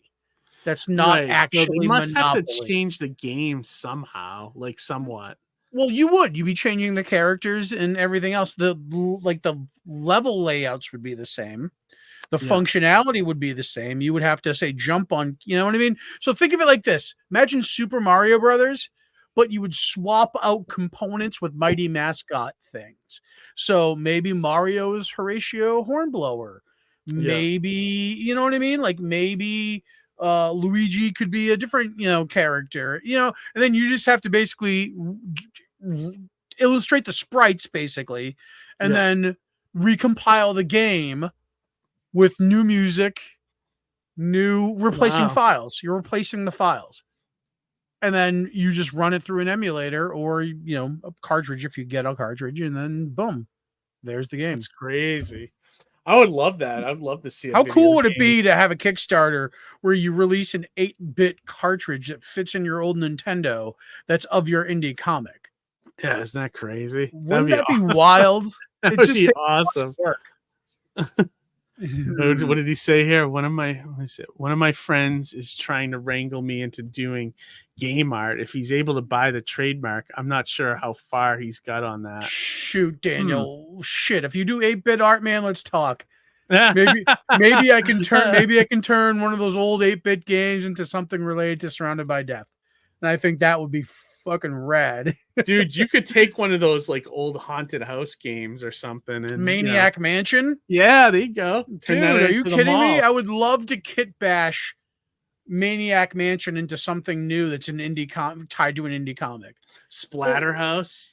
Oh, can you imagine? Splatterhouse I can completely reformat into being the pawn. Yeah, you could. Like, I just have to get it'd be perfect. Right? There's so many things you could do. And again, legalities. I'm speaking really off the cuff, but if you explore it, there might actually be a legal path in doing that. So I think if I did any game, it would be the X-Men game, but that would be Mighty Mascots, You can do it, man. It's possible if you replace the sprites and you basically reconstruct the game. I did a little bit of footwork research on it. If you want my files, I'll send them over to you. One thing at a time, I guess. Yeah, exactly. Well, that's the thing. It's like ideas are bigger than capabilities. Yeah, right. Kind of like another update I should let you guys. I'm getting closer to getting the figures too in place. I saw some of those preliminary ones at the street stroll, summer stroll. At the convention this weekend, the 3D printer guy he printed all of them. So I have all 8, and he did all the different sizes. So like Boxer Bears and bigger. They're the biggest ones in the set. Or proportional, right, to each other? Proportional, yeah. And then there's the medium size and then the smaller size. The sizes are perfect. They're all perfect lengths and everything. So now it's like I got to figure out the packaging, and also he can do 4 colors, so I'm waiting to see what the cost on that's going to be. And if it's too much, I'm just going to do the 1 color and then do premium figures with the the full color and stuff. I like the full color though. Like I like the idea of a full color. It's got 4 colors, so you can that's tough. It's tough. And I think Amy just corrected me. I think I said Horatio Hornblower. I meant Horatio Honeyflakes. Right. Horatio Hornblower is like on a live old show fucking BBC movie. Yeah. That's right. Well, he was based off that pirate. So but yeah, no. So I'm hoping. I ordered a couple action figure cases from Amazon so I can test to see if all of them will fit in it. So once that happens, so yeah, it's moving along. And my plan is if I have those ready, I will offer them in the campaign for issue 10 as well. So that's cool. I can't wait. I want the whole set. Well, it's the thing. Maybe each one is for each issue. Like how many? Like if you get this, maybe like have incentive. Like if you buy this many. Yeah, like a little He-Man comic in each one. Like whatever. Yeah, something like that. Buy this many issues and you get these figures. Or collect them all. Whatever. Yeah, right. Yeah, exactly. But we were also looking at one of the toy guys behind us at the show had muscle figures. So we were looking at all the different colors they did. And the one that looked the sharpest was the lime green. So if I do anything, I might do, if I do one color, I might do them all in lime green.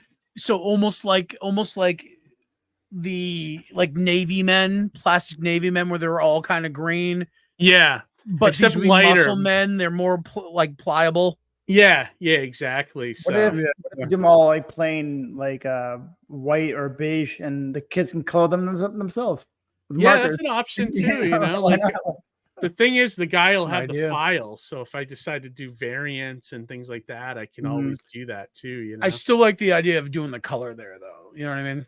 Yeah, maybe that'll be a premium one because it is definitely going to cost more. Well, maybe get on the bigger ones like Boxer Bear and Boom and stuff, So, but All right, guys, we should probably start wrapping this one up, though. We've been going for 2 hours and 40 minutes. But you know what, though? Like the time flew by, and we were just chit chatting. And you know what? We actually have 9 active people watching on YouTube at this very second.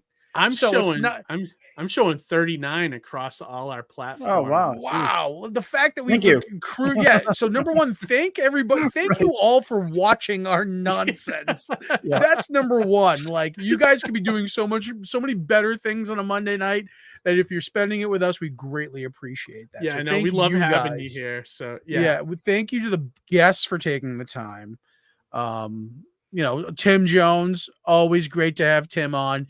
He's so funny. He's so personable. Love seeing him at shows.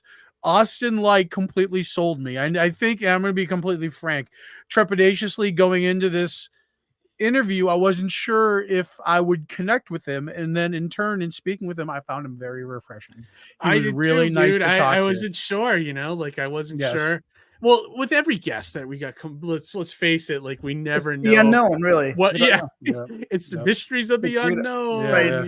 No lie, I was that $50 pledge. I loved his product, so I had to pledge.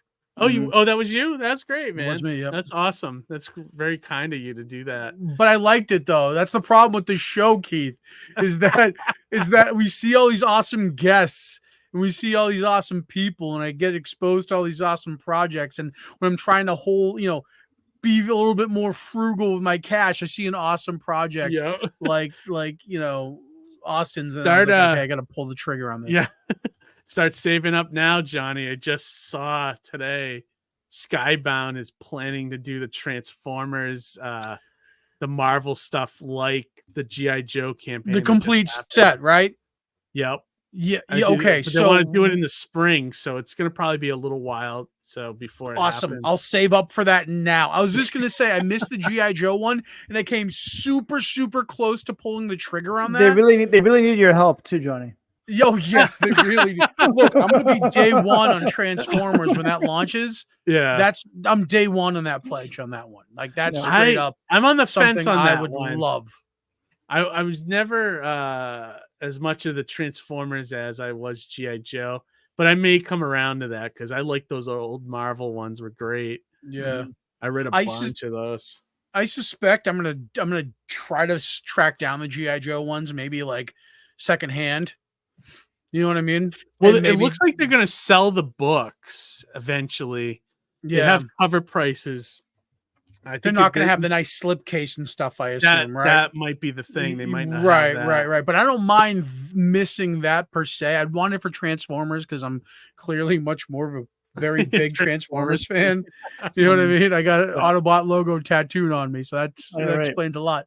But I love G.I. Joe just the same, and missing that campaign was a struggle because I kept getting updates from you guys on Facebook saying, "Oh, look at the campaign now," and dude, I'm like, I never. It was crazy because I never get caught up in the frenzy of a campaign, but that one got me for some reason. Yeah, well, because it's G.I. Joe. Yeah, and they kept sending out updates and getting you excited and go check out this interview that Larry Hama just did, and they would link the YouTube channel. So I would jump over there and I'd watch that interview.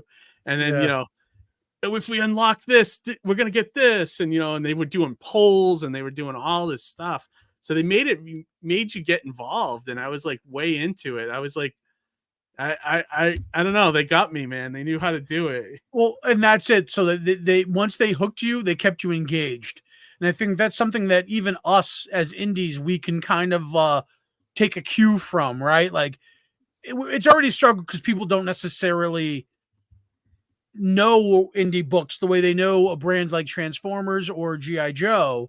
So in turn, to get somebody's eyes on a project at an indie level, you got to keep them engaged. You got to keep them coming back, possibly upping their pledge, add-ons, things of that nature. Oh yeah, absolutely. Speaking of G.I. Joe, I saw they added Sergeant Slaughter to Terrificon. I think he's going to that. Did they really? Yeah, so I've already met him once. He put me in a Cobra clutch one time. Did he really? In New York, yeah. I have a whole series of pictures of him putting the clutch on me. I'm like, sweet. What a smart guy to quit the WWE to go do that for Hasbro. He's forever like part of the GI Joe stuff now. You know, that is smart. That is smart. I wonder if he ever regrets that, but man, that's smart. Right? I wouldn't. That would be more important to me, but I don't know. I'd rather do that than roll around the mat with the guys in their underwear. You know, like it's a better. Yeah, right. All right. On that note, let's wrap this one up. Let's wrap all right, everybody. We're back on our bi-weekly schedule, so we're off next Monday. So we'll be back the following Monday. I'm not sure who the guest is. So we're back on the 15th, right? Yes. So that's and then back on the 22nd. Yes. Hang on. Let me. You know what? So 2 weeks in a row. Oh. Do we have a 2-weeker coming up? Maybe, because I know. Let me. I know the 22nd is. Yes, we do. Okay. Yeah, you're right. So we're off next week, and then actually this should be our last time we're doing this. So the 15th, we got JD Rosario, which is an awesome guest. Love that guy. Awesome guest. Love JD. Coming on. And then the following Monday is Ben Soto, which is the campaign I featured. And then I think his brother too, Justin's coming on. And then Tony James will be on that episode as well. So and that's the episode I'll be traveling. And you're going to be going to San Diego that week, right? So I'll try to pop in if I'm available. Yeah, definitely do. And then me and Harry can carry it if not. And then and then after that, we are smooth sailing for our schedule being bi-weekly from there on out. So nice. And then hopefully we keep it that way, you know. But all right, everybody. Thank you for watching as always. Subscribe if you haven't yet, share all that fun stuff. Thank you. Happy 4th of July. Happy 4th of July. Yep. And most importantly, read some comics. All right, don't everybody. blow off your hands with an M80. Yes, exactly, that's another important one. Right. Yeah. Don't do that. All right. Have a great holiday, and we will talk to you later. Good night, everybody. Good night. Be excellent.